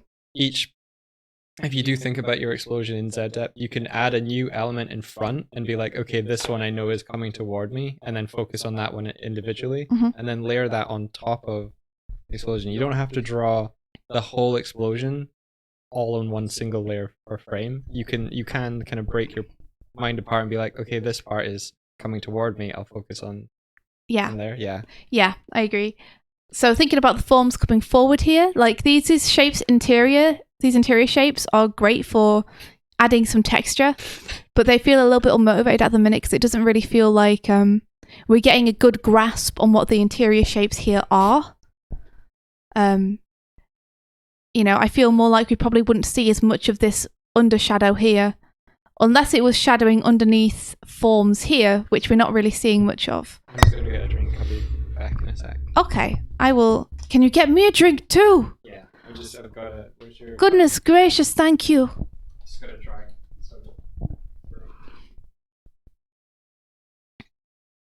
Let's see. So, Karakan says that's actually one I do rather than a blank flash frame, which is a bit overdone. The negative burn in the eye. You can even go negative color for it to simulate how the cells in your eye get overwhelmed by sudden flashes of light and create an after image. Oh, wow, that's so cool. Yeah, I love seeing things like this. It feels more creative. Flashes are great and very fast to do, and I think people have used them very well in this challenge, especially considering that we have a tight time limit. We try to encourage people to only spend 3 hours on these. But I really do these are my favorites, are the negative images, the inverted images. I just think they're a really fun way to show impact and emphasis. So let's see Tibbs's note. So she's here marked the center of the explosion, and she says, "What's the origin of that explosion? Because it feels like it travels upwards here." Yeah, I'd agree there. It's good. It travels upwards and splays out, which is good if that's what you want. But if it's not what you want, then you might want to know that it's happening.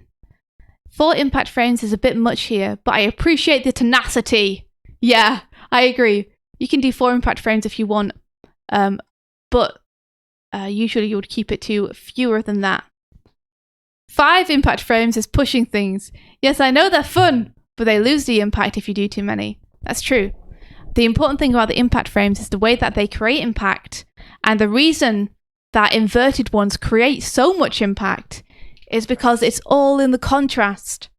So if people get used to seeing it, if you put on so many on screen that people become accustomed to them, then they lose the very thing that they are there for, which is the impact. So I would agree. I really like the style of these ones. I like the line art. It feels like it has a lot of energy with it. So I'd probably, if I were you, lose these ones, which feel a bit more static. And then we have Displosion proper. There's some good critique and stuff in the chat there. Kraken said, this is actually one I do rather than a blink flash frame. I went over that one. So okay, that's good. Cool. And Tib saying that she avoids flash frames to see if she can get creative elsewhere, see what she can do without it. Just drinking. Yeah, that's great. The more you can get super creative with effects animation, that's the cool thing about it. It's really the way you choose to execute it. And it's also really cool that you're here, Mr. Phoenix, for this feedback. Yes! Hello. Hello! And thank you for submitting this. It's great. So yes, we have Be Careful of Symmetry. Yay! I got it right. You see, now that you've watched this critique session, you can have Tibbs's voice in your head always. And when you're drawing it, you can be like, am I keeping it too even? Am I describing the forms? So here we are. Follow internal shapes to add depth and form. Try to get some more uneven shapes to change up that symmetry. Explosions are just a bunch of butts on top of each other. Patrick Stannard probably. He probably did say that. He said something very akin to that. Something like that, yeah. Maybe paraphrasing, but that's basically what he said. Yeah, this is great. So, skipping to this end note here. I really like how your explosion expands. That's true. You've got some really nice easing here, Mr. Phoenix. Like, you've obviously put the time in to really, like, make this slowly disperse, which is great. It has very nice timing. But if you can focus on the shapes and form, you could really strengthen this a lot. Plus, knowing the interior forms makes it much easier to dissipate the smoke after. Agreed, yeah, so this is a really nice bloom out here. Like, good job. I would just agree with Tib that, like, keeping... Oh, I can draw! Keeping, like, the interior shapes in mind will help you create something more uneven in this negative space here. You know? To just really sell what's happening here. And what's behind what's in front of what. There's a certain thing you do in character design where you vary up sizes as well. So mixing large shapes with small shapes creates more variance. So if you feel like you're getting into a rhythm where you're like doing the same length of stroke, like some of the sort of bubble, like the arcs around the smoke shape are kind of even, like you're going boop, boop, boop, boop. Kind of think boop, boop, boop, boop, boop, boop, boop, boop. It's that same internal rhythm of like, yeah, saying a musical phrase or something out loud, you know? Music is a really great expression of rhythm that you can use visually throughout your work. It adds a lot of dynamism. So now we have Riandel with the Kirby. I love it. No, Kirby! No! Oh, this is great. You managed to get some story in there. And you managed to get... I mean, I gotta focus on the... You're going to talk about the character. I gotta focus on the explosion. How dare you distract me with this adorable Kirby? Everything is Nan says, could you maybe cut these reviews of animations into video clips and put in a playlist on YouTube? We can look into doing that, for sure, if that's going to be helpful to you guys. Definitely. We can look at doing that. Yeah, we'll do that. So, okay. I like the way you used a cycle on this. Aspen Space, thank you for the follow. I like the very, very simple spark here on the bomb head. That's super fun. This Kirby anticipation, it's like he anticipates to anticipate, which is great. Anticipating the anticipation is an awesome thing to do. And then he squashes. Good squash. Good squash down. And then you get this, like, you get his eyes drag, which is really fun. So you get the feeling that his head is going up first and stretching, and then the mouth follows and the eyes go into these pinpricks. So that's contrast, squash and stretch there on the eyes, which is really fun. And you get also squash and stretch on the mouth. And then your focus is on the mouth, which is awesome, this big shape, because that's going in there. You're so excited. I know this! I can talk about this! And then you get this really nice cycle and curvy where he's just like jittering up and down. While the real movement is happening here, you can see this bomb start to edge across to it. And the timing on this is like, whoa, I'm going in now. Whoa, I'm in the mouth now. That's a really bad animation chart. So yeah, then we get this smear on we get this smear on the bomb, which is really fun. And then wham, smear on the eyes as Kirby closes his mouth. A little bit of impact from where the sparks were. One question about smears. So with squash and stretch, you get that like the volume remains consistent, but the like you kind of like when it stretches, it gets thinner. Yeah. But with smears, it doesn't as much. So you can tell a smear from a stretch by whether the kind of the volume stays the same, because the width also the utilization of them is slightly different. Yeah. Like a smear is a good way to cover a lot of ground in terms of how moving your animation from one place to another, without needing to use a lot of frames to do it. And it's replicating a camera blur, essentially. So that's why it doesn't need to adhere to the squash and stretch rules. It's because it's an error in the camera recording. The camera can't capture that movement perfectly because it doesn't have enough frames to do so. So it's like a creative depiction of motion blur, or smears are more like motion blurs. So, yeah. This smear also acts as an anticipation, because you see him start to come down and then he goes into this full squash. Full squash. Oh no. What? We're not getting your really nice bit thing for Sonic. It's being overridden by Twitch's biddy thing. Twitch, how dare you! My Sonic GIF was ready. Oh no. How do I... And then this very simple settle. How do I turn that off? And you see how Thank you very much for the bits. You see how the hands here are like anticipation on the hand. It goes up. It gets pulled down. And the hand trails. And then it does this little circle up. Arc. Yeah. Yeah. So, whoa! And then he's fine. And nothing else happens to him. What a good boy. Next animation. Okay, so looking at the actual explosion. Look how many frames that... Oh shit! That impact frame is great. I love that you've got he looks so happy though. He's still got this happy face behind everything. Does he actually have the open mouth? Yeah, well, I don't know if he's got the open mouth, but I can see the top of something that looks like a mouth. Yeah, I think it's flat. Yeah. Well... Oh no. So great use again of a flash frame that has this detail on it. So it's almost like an inverted frame. And then this big bada boom. Good timing there. Initial spark, big bada boom. And then this dispersal out with the smoke.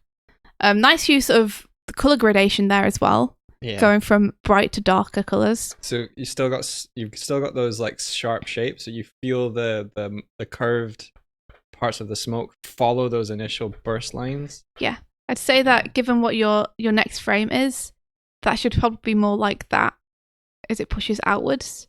Oh yeah. Because otherwise it feels like this little line here kind of pings up.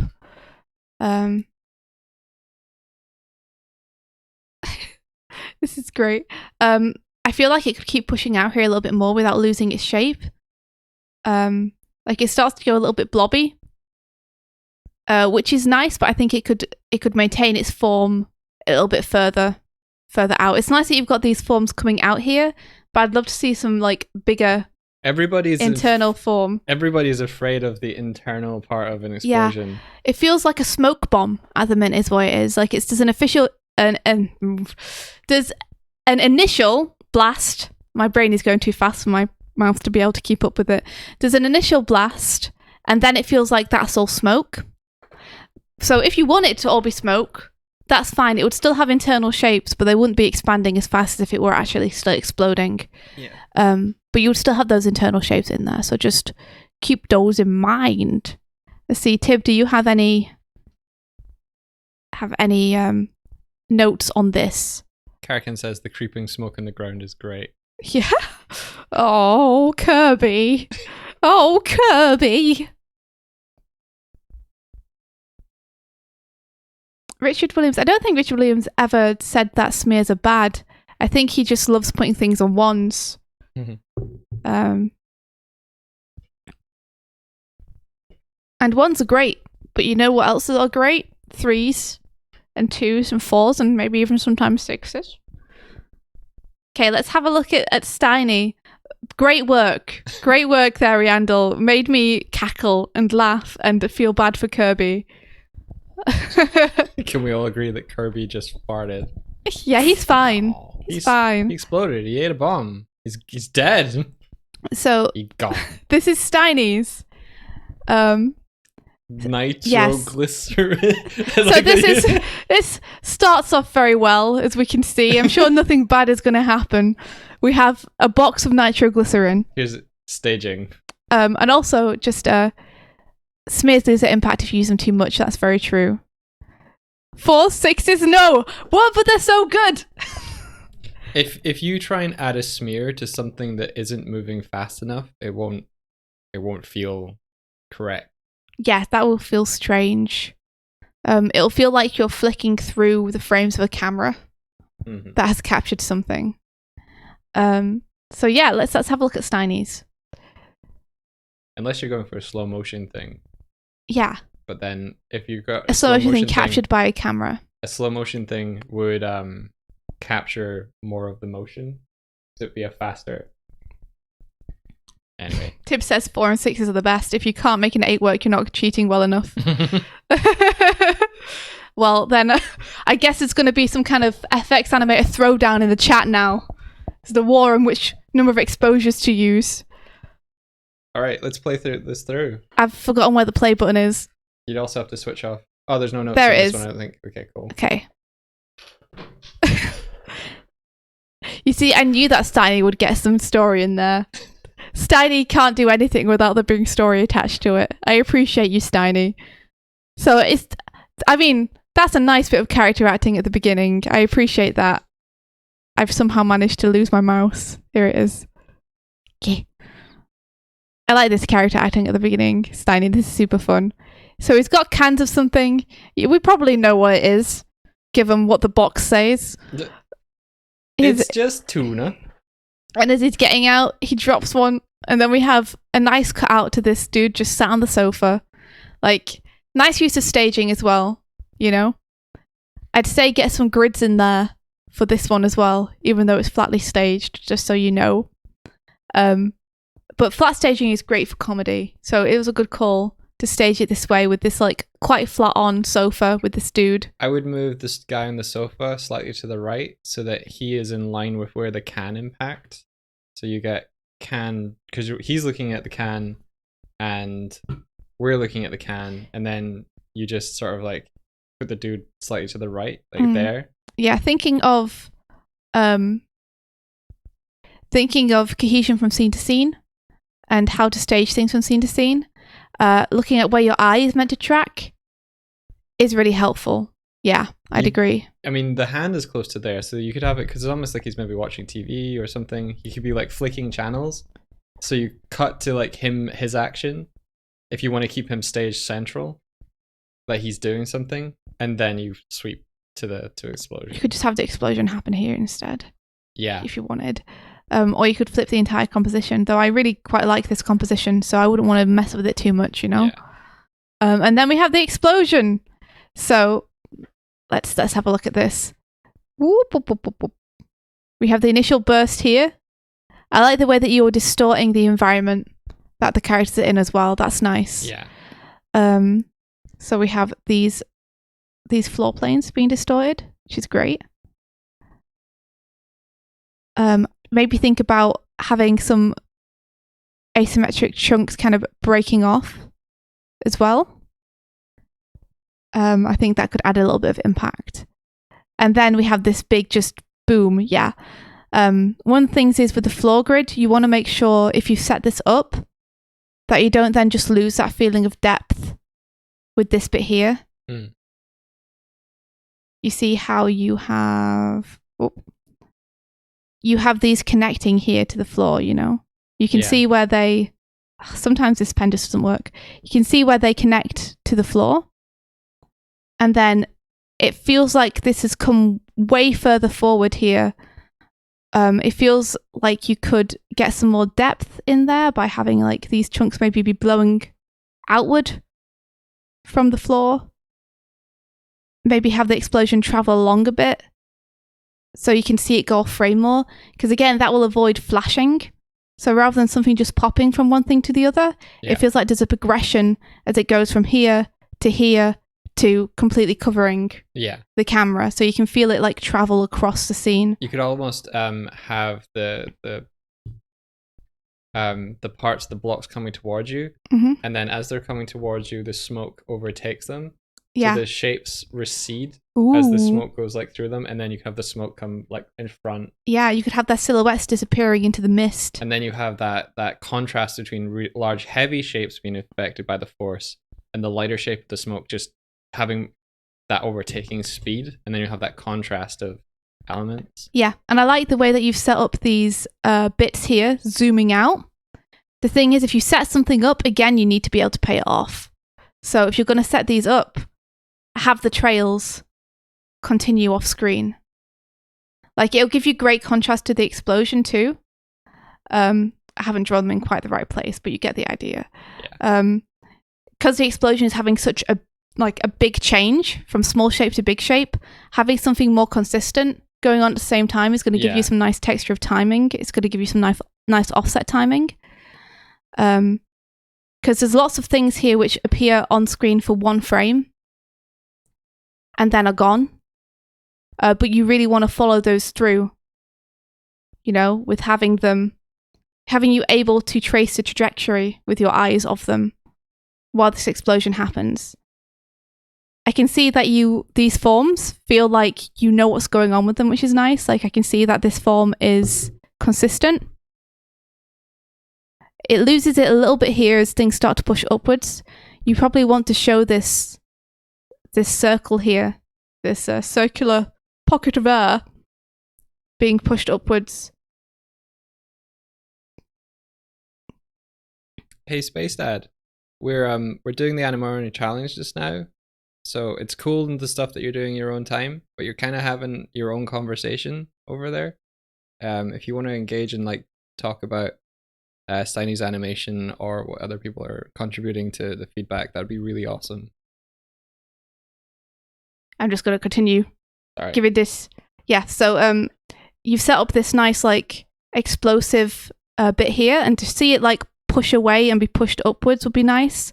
Because it kind of feels like you go from having these circular forms here to just having these lines denoting the forms being pushed upwards. But we want to actually see the forms be pushed upwards off screen. I think this is one of the things which is hard though if you start with lines. I'd like to see you, Steiny, if possible, like give it a go with block shapes and see how that goes for you. And then use, you know, lines in the sketching to describe the interior shapes. Yeah, I think that would be a really cool thing for Steiny to try, is like using block shape and stuff, because I think he's really comfortable with line, and I think like using the shapes really gets you to focus on how the shapes are changing over time. You can more visually like track them if they're a big solid shape than I find when you do it with just pure line. So yeah, I think that's a great call. With a lot of effects, working in block shapes is really helpful. And then we see the floor plane reappear here. So it gets blasted out there and then it reappears here. It'd be nice to see it like fade in a little bit more, if possible. So it's like the fog is retracting backwards a bit. I really like this animation you're starting to have here with the fog just traveling upwards. The smoke, sorry, traveling upwards. That's real nice. The aftermath of the explosion. I think that working in block colors will help you too, because it'll really solidify that that line where it goes from explosion to smoke. Yeah. Because you'll be having like orange and red shapes here, and then by the time it gets to this point, it'll all be grey. And like seeing those red shapes kind of disappear and dull out and go into grey is going to really help sell what's happening with your explosion, I think, more than just the line can. I wonder if there's anything particular about nitroglycerin explosions, like that are particular to that type of material. It will be worth looking into. Yeah. What about you, Tib? Do you have any extra notes on this? I think some of these were uploaded too early in the morning for Tib to be able to get to do drawovers on them. Yeah. So, like, thank you so much, Tib. We really appreciate you taking your time yesterday to go over these and have a look and give us some feedback on them. That's greatly appreciated. I think we can move on to the next ones, and if Tibbs has anything, okay, comment on it. That sounds good. Explosion! All right. What's gonna happen? Titan Roboduck. Titan Roboduck, this is yours. Your turn. Don't sweat, Snowman. It's okay. All right, let's look at it first without the feedback on it. I like the magic spell. I already like the setup for this one. Explosion! Yay! It happened. So this is a boat just in the middle of the water that presumably this wizard had set up just with the sole intent of exploding it. So, yeah, some good stuff here. Like, I like this. This is cool. Like, the anticipation of, oh shit. The spell that they have cast. It has touched the boat. And now what? And then we get this, boom!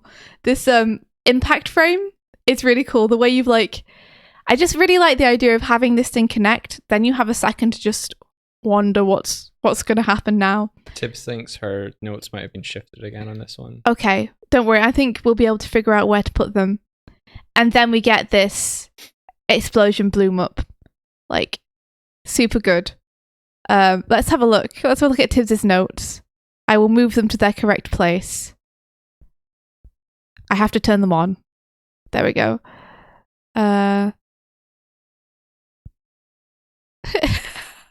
It explodes in Megumin would be proud of.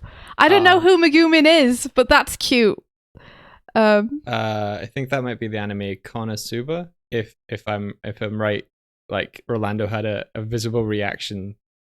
Oh really? Okay, let's see. This looks like this is probably the right frame for that.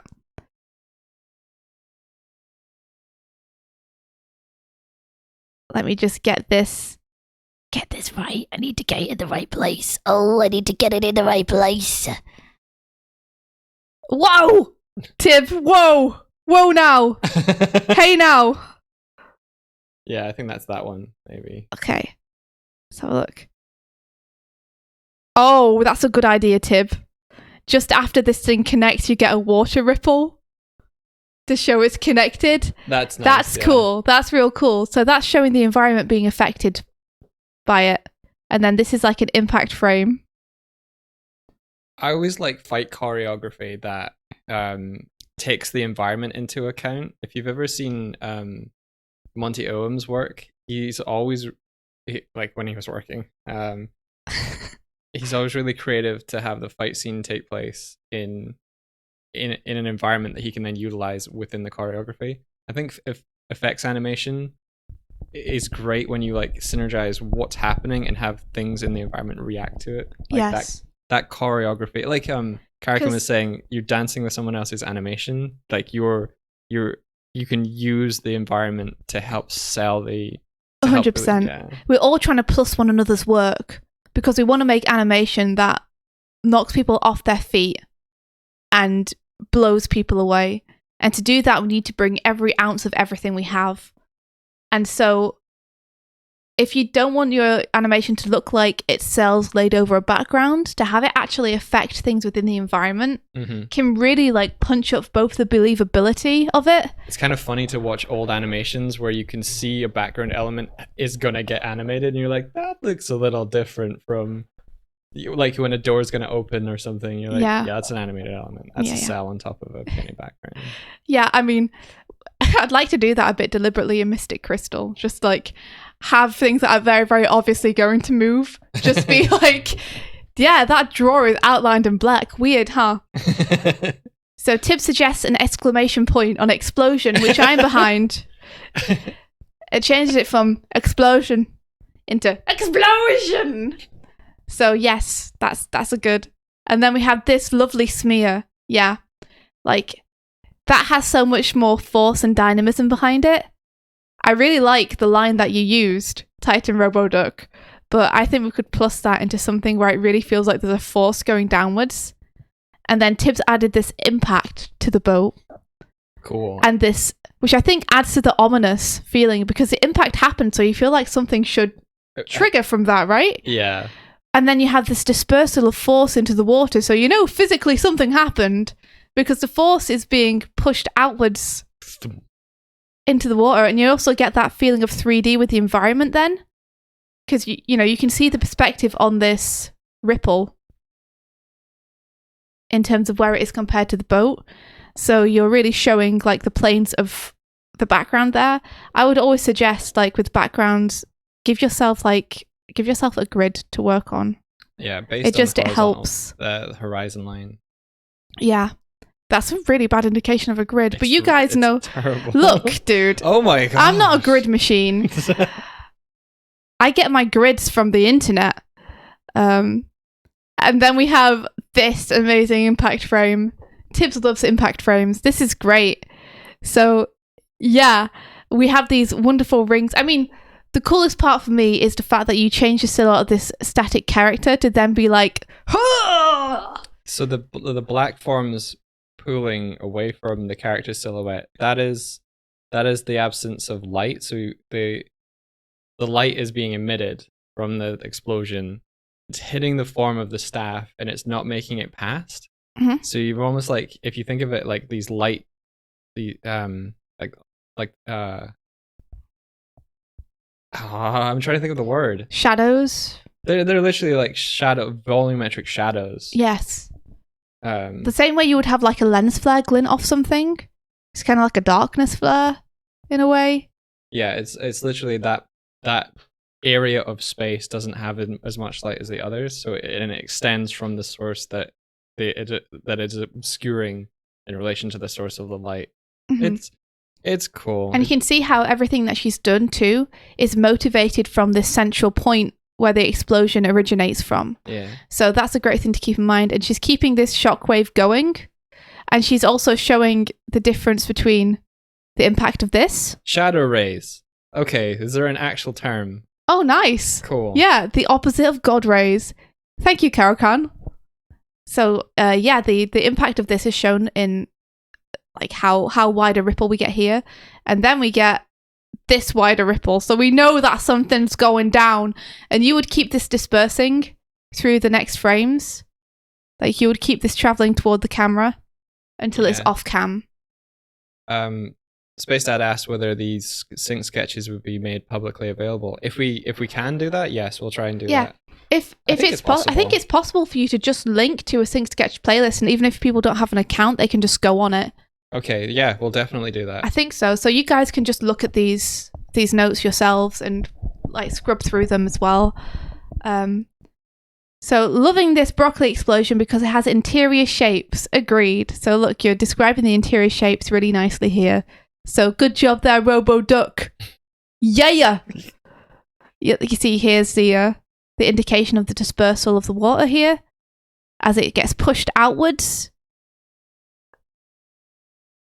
And then, Tib is saying more contrast within the shape itself here.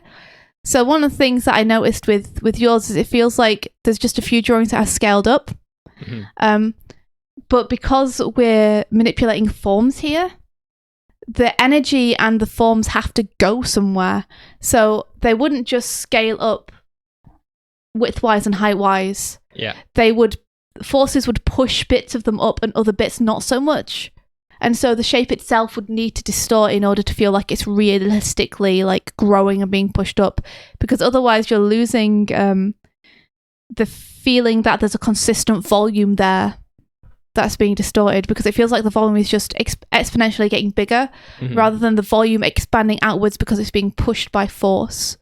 Rolling motion. If anyone's ever seen Haikyuu, rolling thunder. Yes, so this is great. So Tip here is showing how the air is getting sucked up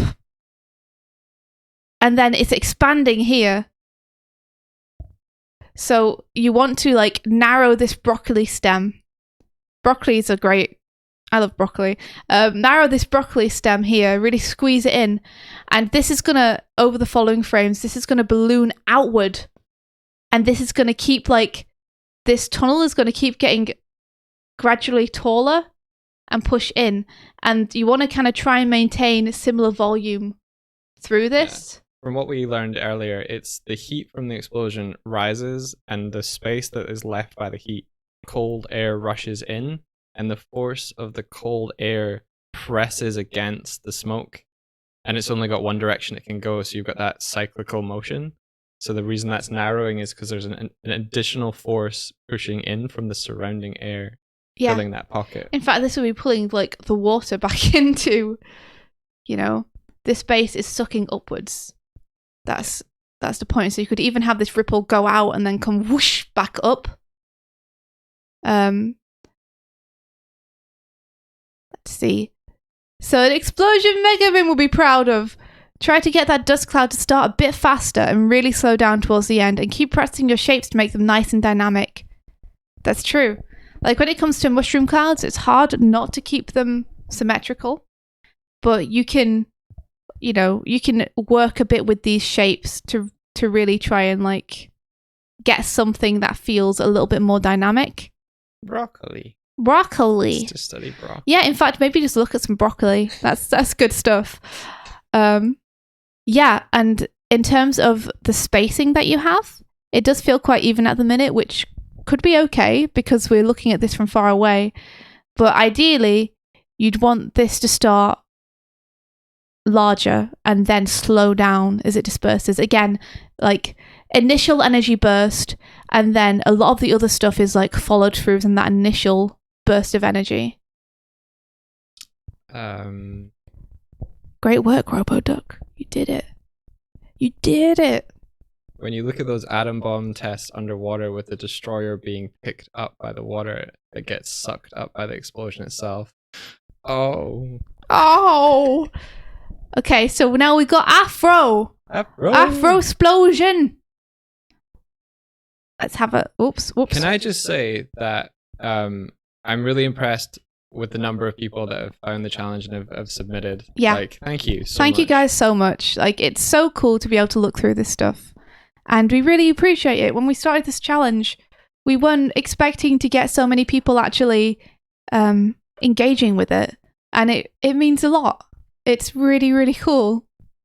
And thank you. And I hope that this is helpful to you guys. Ooh. Whoa. Oh, this is fun. This feels like it's almost a gunshot because you feel that initial force being pushed out from a source to the left, like a gun flare. Yeah, I really like that creativity with this flash on the initial, this initial kind of spark here. It looks like there's soft edges, soft rendering as well. That's really nice, the way that you keep the motion going, but you blink it. It feels almost like some kind of bomb or something, like a countdown. Oh. Super cool. And then we have it coming out from that point. I'd say maybe it feels like that point is different to the center of this. Let me just check it. I need to be able to move this over.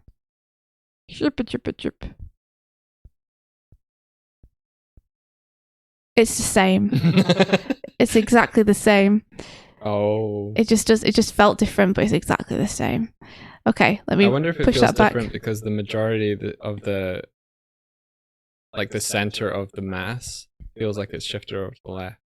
Maybe. I don't know. It's Yeah. good, though. Like, Interesting. It's interesting that I was like, it feels different.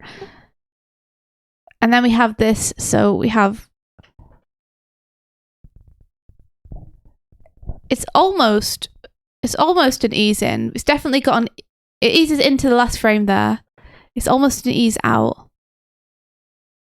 Ooh, I like that. That's really cool. Nice way to show the impact there. I think overall, maybe the anticipations here feel a little bit slow. Because we have a couple of them. Like, we have this, which is great. And then we have this, which is maybe a release of Steam, but then it disappears. yeah. And then we have this slow ease in. And then an impact. You'd want that smoke to, like, be traveling on the, what am I trying to say? You'd want that smoke to have been pushed by the initial force, so it's almost like you're resetting, and then there's almost a second burst, but then you lose the connection to the first initial blast. You know what? Yeah, like I almost want to put this frame before this. So we get bam, and then we get like this going from this to maybe this. Yeah. To really like get that explosion, because these frames here feel like they're kind of easing into something that you're trying to get a lot of impact from, and the ease in is kind of what do you call it when you see something so much that it normalizes it for you? Overexposure? No, you can like when you are watching a horror movie and you have too many jump scares. Desensitized. Oh, okay. Yeah. I'm like desensitized to the impact because there's so much like there's a fair amount of easing into it. Mm-hmm. So it desensitizes me to it actually expanding. Yeah, thank you, Rolando. I really like the creativity here though. Like it feels like you've been experimenting, and I really like the shapes that you're using. I just think this thing is really fun. And I love the shapes here. Although I'm not entirely sure it goes with the explosion later. I'd probably have this stop and then have this impact and then jump to this smallest frame and then jump up to this or something. If I really wanted to like beep, beep, beep, beep, beep, whoosh, boom, that impact, you know? Clip that. Sorry. And yeah, the dispersal is nice. Again, like it's uneven, which is awesome. I feel like the lack maybe of internal shapes detailed here, or you knowing what the internal shapes are, means that it's not dispersing in a way which really necessarily makes sense to the shapes themselves and the point of origin of the explosion. Yeah, I think it's almost like you're seeing branches of a tree and then it's growing. Each branch has its own kind of origin point, which is slowly scaling up. Yeah. Rather than it's a force being like. Because here I'd say the center of this kind of feels like it's there. Yeah. Because it's pushing this out and it's pushing that out and it's pushing this out. It's moving, it's drifting as well, almost like there's a wind to it. Yeah. Which is a very cool thing to try and do if you want to try and do it. Secondary forces and all that.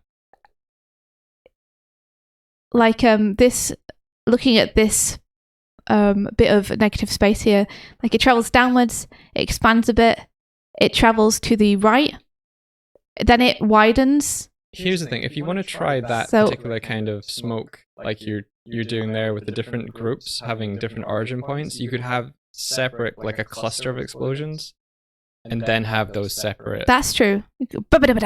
And then have them all disperse. Because here it kind of feels like this negative space is traveling. Whoops, I accidentally moved it. Never mind. It feels like this bit of negative space is traveling to the left here. Mm-hmm. And then it's traveling to the right here. Yeah. But doesn't seem to be any motivation for the smoke to kind of change course. So I think having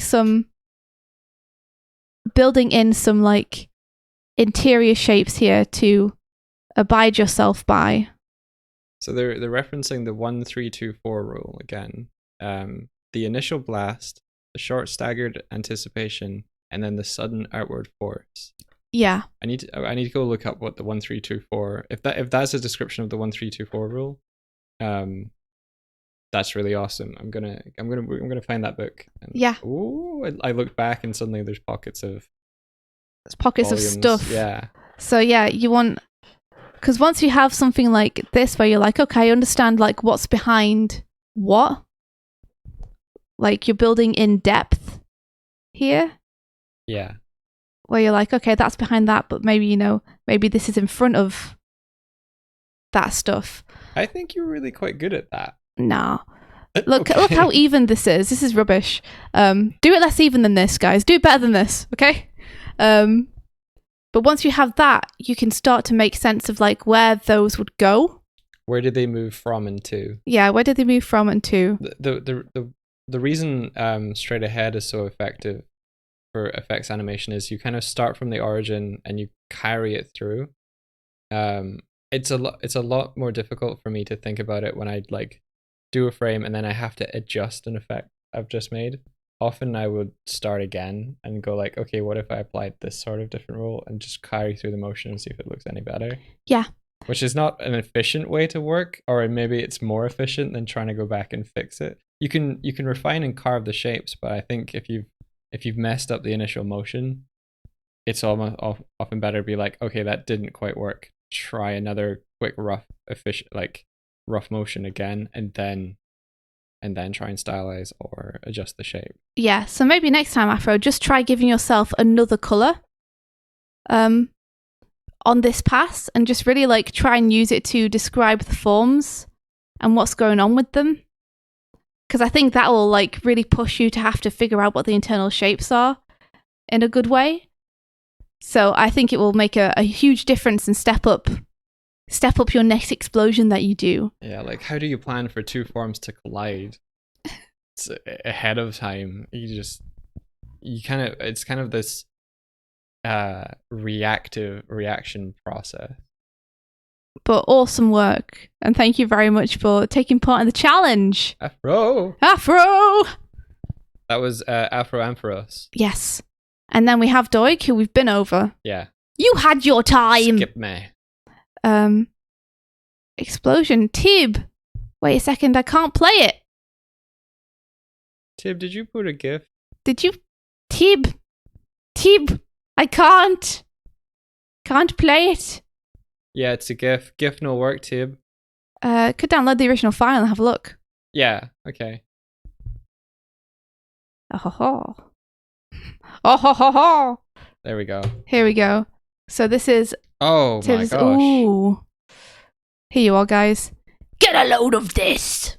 No, it doesn't work with GIF, unfortunately. I wish it did. That would be nice, wouldn't it? I love the fact that this almost looks like it's just done in actual real-life pencil. You even have, like, smudges in here. Like, it feels like you went in with your finger and, like, smudged stuff. I love the way that this resolves. It's my favourite in the way that it kind of spirals inwards and you feel the suck of this smoke being pulled back in towards itself in this kind of spiral motion. Yeah, you can feel that it's not just moving to the left, it's rotating around. It's like curving around to the left. Yeah, you can see that she really understands like the forms. When I talk about internal forms, and Tib talks about internal forms, this is what we mean. So this is the work of the person who's been critiquing a lot of these. Yes, so pick a place in the explosion and look at it. And now look at how those forms distort because of the forces acting on them. Like every part of it is moving in accordance to the forces working on it. I also like that it's a box that explodes and we get to see that box for like one frame. Poor box. There are even shards that fly up. And I can follow the motion of them because even though they're on ones, Tibbs has put them on for multiple frames. Yeah, you're going to continue this. You want it to go into a full spiral. Oh, I can't wait. So good. Can't wait to see it. It looks so soft. I want to stick my hand into it. It would probably be a bad idea. Yeah, very, very cool. Yeah, I don't have any tools with which to critique this, but if anyone wants to critique this in chat, then do feel free. I'm like, is it even? No. Is the timing even? No. Is it symmetrical? No. Does it have internal shapes? Yeah. Okay. I mean, do you think when you finish it, Tib, you're going to use block shapes, or do you think you're going to leave... I mean, I kind of love this lovely pencil texture we got going on. Very cool. We get to see a frame of it. Oh! Don't put your hand in there. I call this one Pandora's box. In between and clean it. Oh, it'd be a difficult one to clean, that one, I think. Oh, we got a grog. Like, if there's anything which is more scary to clean than character animation, it's effects animation. Generally because I have a hard time cleaning up things that have a lot of dynamic movement in it, because my lines feel very dead when I go into clean up, which sucks. Aww. Yeah, I'll learn. You'll get there, India. Let's see what Grog did. So Grog's working on a Sonic animation. I think this is one of the clips from it. Yes.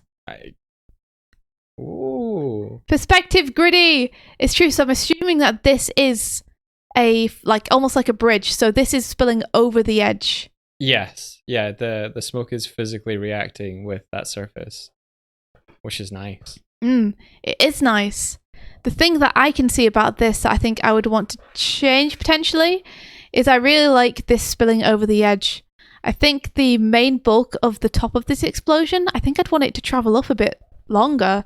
Like, I almost feel like the gravity is acting on it too soon. That hot air would continue to rise more. I would agree, yeah. And I think maybe have a bit more outward. I think there's something that's happening with the stuff going over the edge of the thing is almost like being lifted up by the initial blast. So does that exist before the blast, or is that...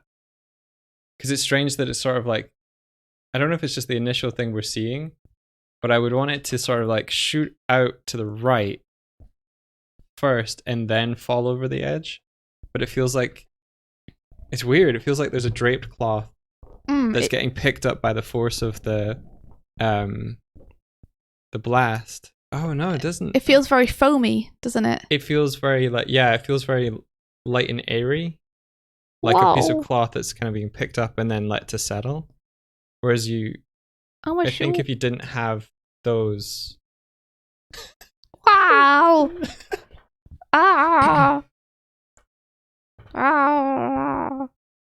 Like having a bit of debris shoot off it, I think would make it feel more powerful. I think this feels like the force disperses too fast. I'm a little bit confused about the scale of it as well, I think. Just because mushroom clouds to me feel like very big explosions. And I don't know how big Sonic is here, but it feels like Sonic would have to be like... Yeah, I don't think he's that small. Yeah, in which case it's quite a small explosion, so it going into a mushroom shape is interesting. But my main note is that I would be tempted to keep this like really ballooning upwards.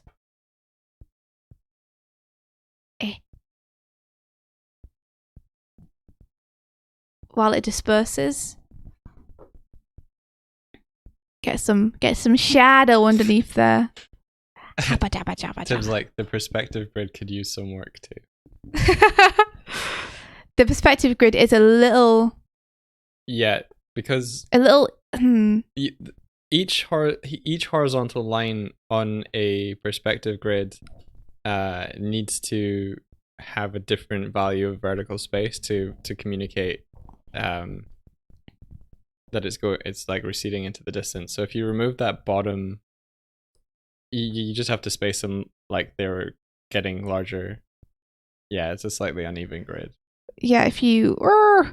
It doesn't help that I can't see my cursor when it's white. Oh. That aside, we can cover perspective grids on another. It's important though, because perspective's important to explosions too, because explosions are 3-dimensional. That's the thing. Look at that broccoli. Look at that broccoli. So yeah, even this here, if you erase this last line, it feels like it's further away already because the perspective grid is less even. Yeah. But yeah, like it would be probably more like something like this. You know? Yeah, I would want to push it further up and keep it pushing up and expanding as this bit comes off the side, having a few more projectiles like coming out of the initial burst to really show the power. Because what's happening is like the smaller pieces probably of track and various things are being flung outwards, and the smoke and hot air generated by it is rising slower. So then you'd get this nice contrast of fast things being flung outwards and the slow rise. You could have the actual bridge, those bits of debris being the actual bridge that are fired out. Yeah. Yeah, it's a good. And then Grog, you should animate the whole bridge crumbling behind Sonic, and then animate it from like a bird's eye view, and then have it from under the bridge and have debris falling towards the camera. You can do this. I believe in you. Yeah, because looking at the spacing of the animation here, like we go up quite a fair amount, and then up a fair amount, and then we stopped. It feels almost like we've hit like a ceiling here. Whereas rather than have like, oh my gosh, this is me trying to draw a straight line, guys.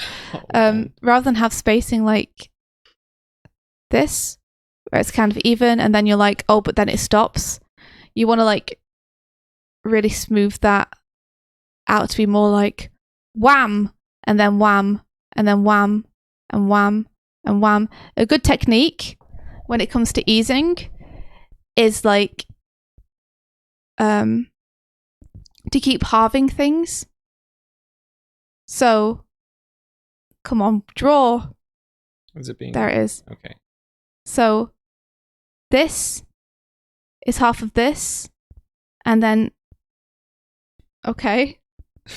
Sure. Is my tablet being glitchy weird? I don't know. Let's see. Hold on, let me find it again. There we are. So this is this, and that's half. And then that is that, but halved. So you keep halving it again and again, if you see what I mean. You know, half of that, then half of that, then half of that, and half of that. And that's a good way to do eases. Yeah, that would, yeah. That's a good kind of like base structure. You can vary it from there, but that'll give you a nice ease. That's a good basic formula if you want to like go the most basic you can.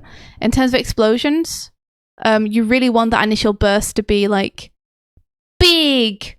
So I'd like almost suggest going from this straight into like this.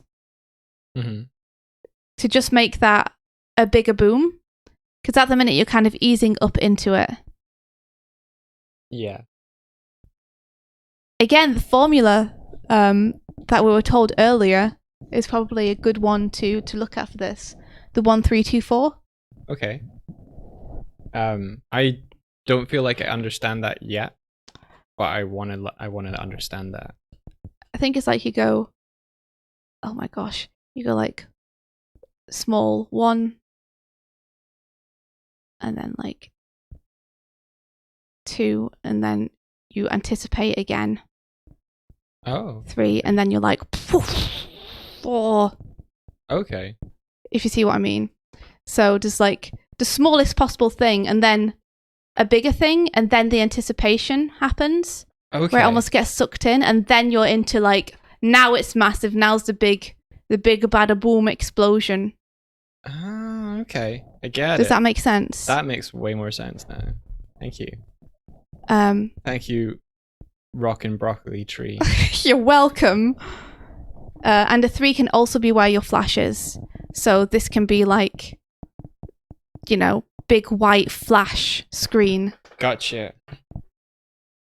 Let me just undo that, because Grog might want to look at this later, and my scribbles aren't very... Hey, Habbo. or flash. Have you been able to watch, or has it been buffery?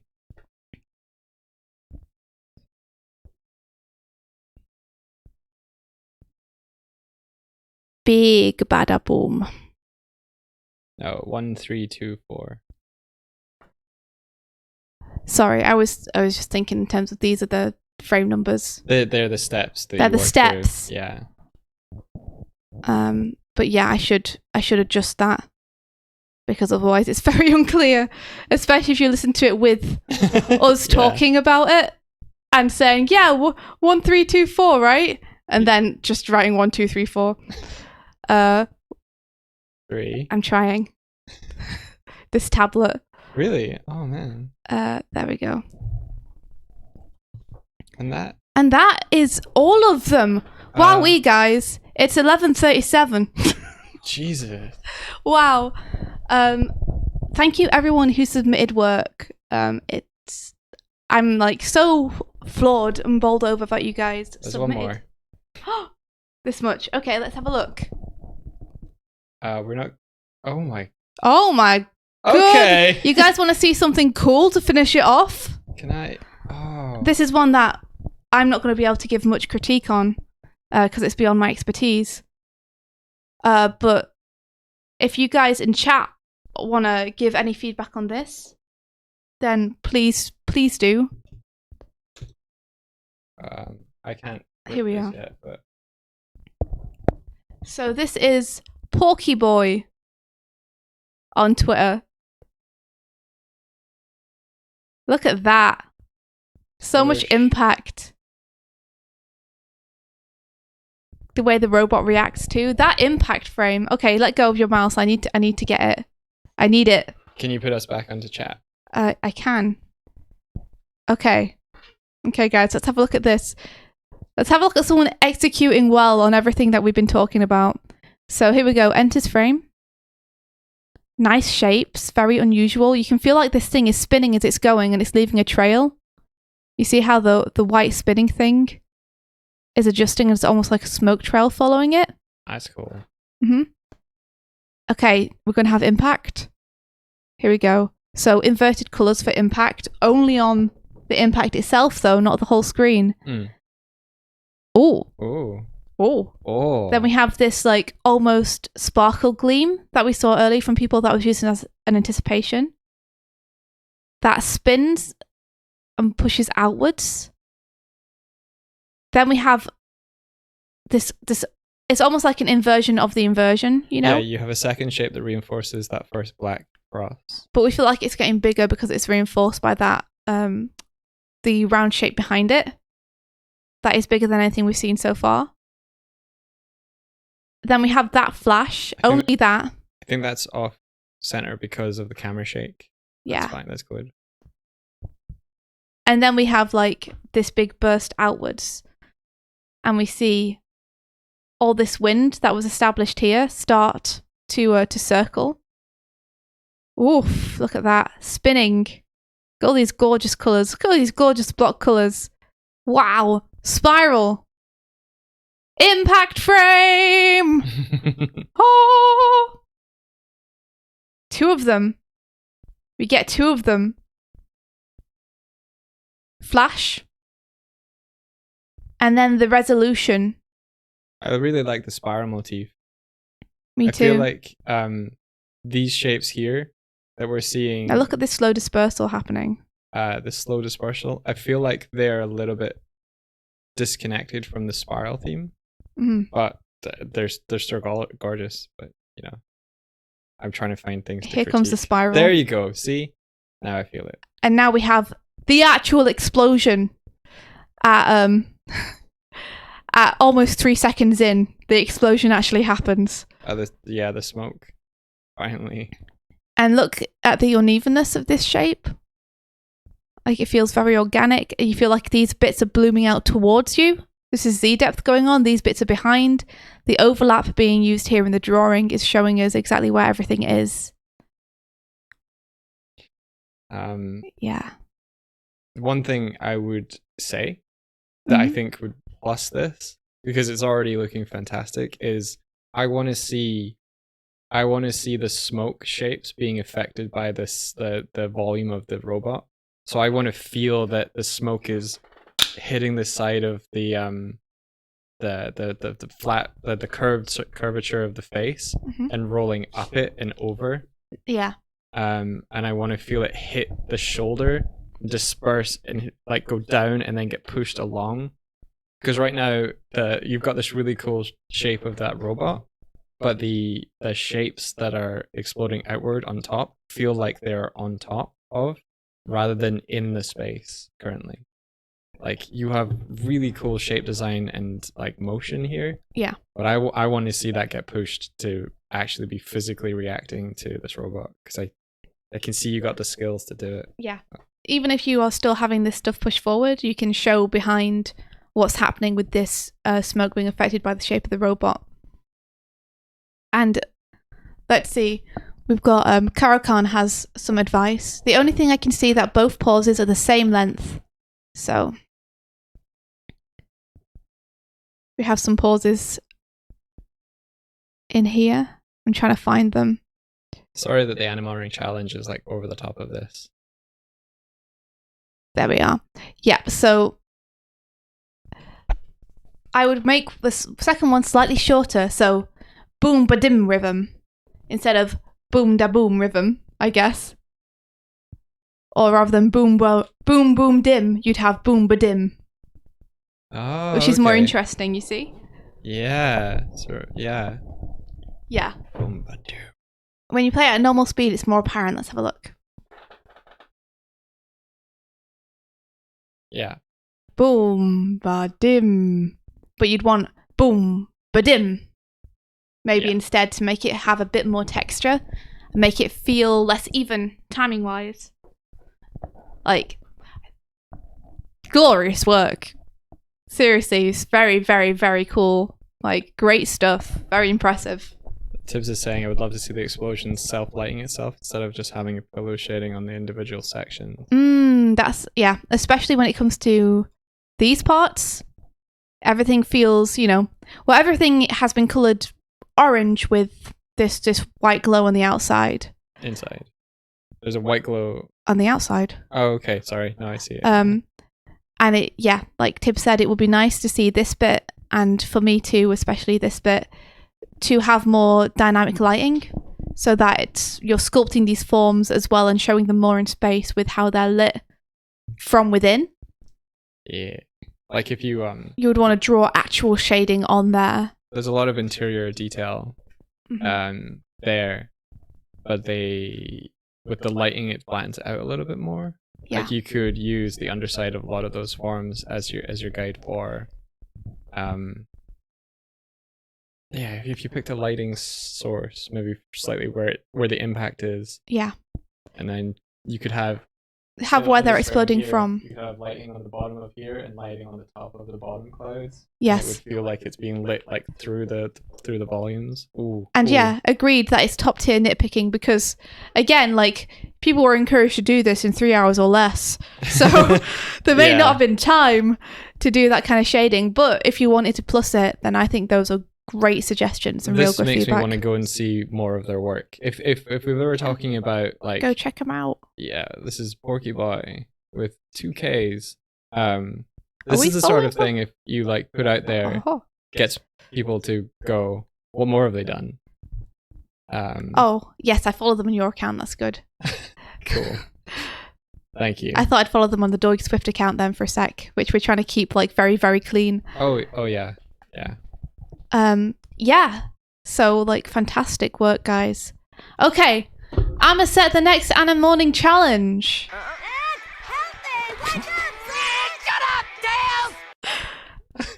Thank you very much. I love that. For the sub. Oh, Palbro, you gifted a sub to Tiv. Oh, thank you. Thanks, Palbro. Hey, Tiv. Now you got all them emotes. They might just be our emotes, alerts now. Shut up, Tails! Alright, let me walk back to my place. Okay, let me duck under the wire. There you go. Wow, that was amazing. Yeah, you guys, wow, you really blew us away. Pun intended. Pun's always intended. allow me now to set the next week's challenge for everybody. We just broke 50 viewers in here. Whoa, are you kidding me? Yeah. No, I'm not kidding you. Sorry, no. Oh, thank you, guys.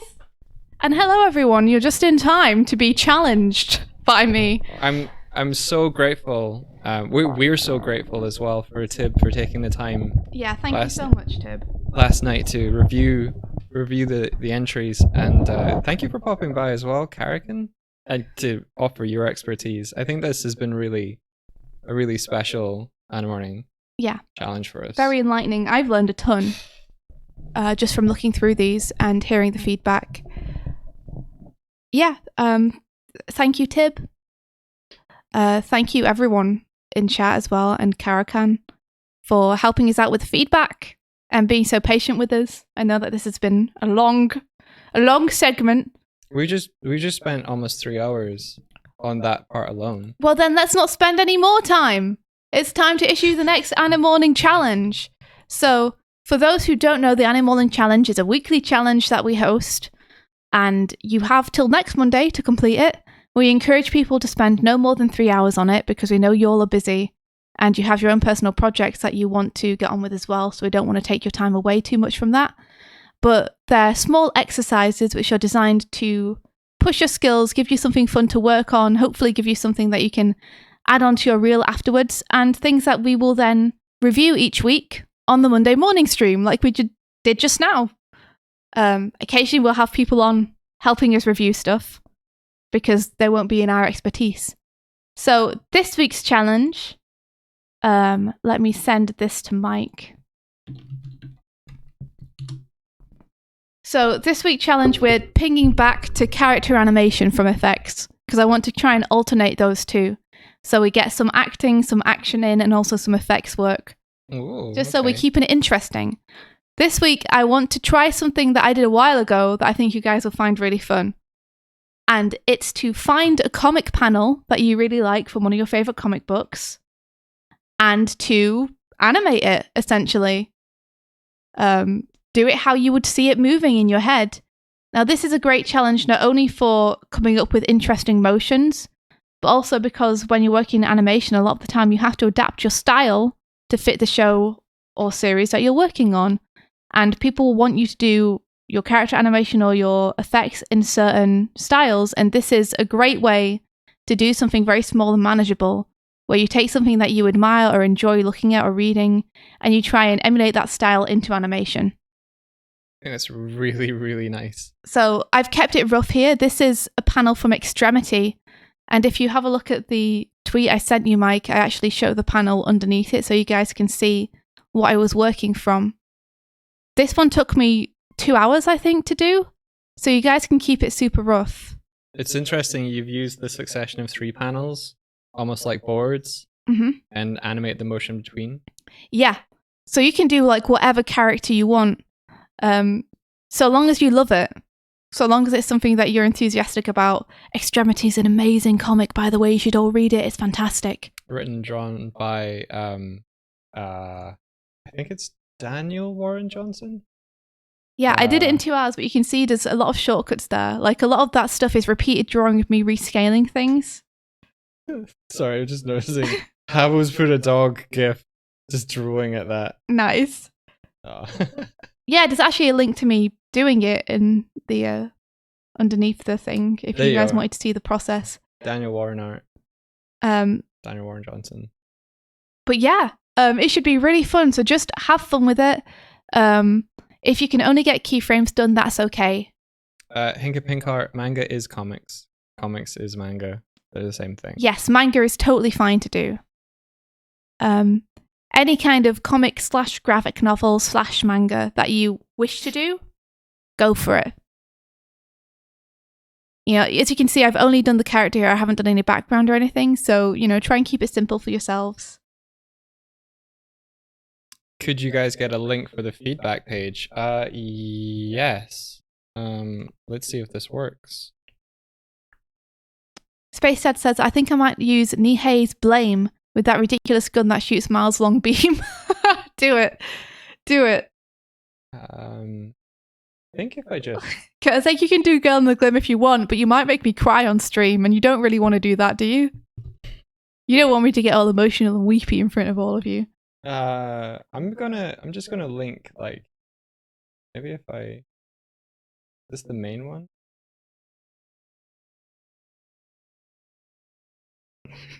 Tib, stop telling people to make me cry. No. Start reviewing your media. I don't know. Maybe there's like a... Girl in the Glim is... Wait, there's a share. There's a share button. Girl in the Glim is open to anyone who wants to do it, but feel no pressure to have to do it just because it's me comic. If you guys do Batman, I'm not going to be disappointed. I'm just going to be like, cool, there's Batman. Project is public. Anyone with the link in this. Oh, can we just pop it into the chat right now? Yeah, I think so. I want to make sure that if it goes out publicly, people can't scribble over it. So I'm just... Anyone, public users can... I'm going to set it to view only just to protect what happened here. Okay. But if I can figure out a way of like bringing in challengers to be able to review one another's work, I'll figure that out. I think it's totally fine to lock critique in. Yeah. At the end of the week. Yeah. Just in case like anyone with ill intent comes into the chat and ends up scribbling over people's work. Yeah, so let's do that. Inoxidable. Inoxidable, what a fun word to say. Thank you very much for the follow. Users, anyone with the... Buffy, yeah. What are you eating? Go away. The cat is being a pain. What are you doing? I don't trust you. Okay, copy link. Let me know if this works. We've not really done this before. Yeah. Let's send it into the chat and see. Can you guys access this? Does this work?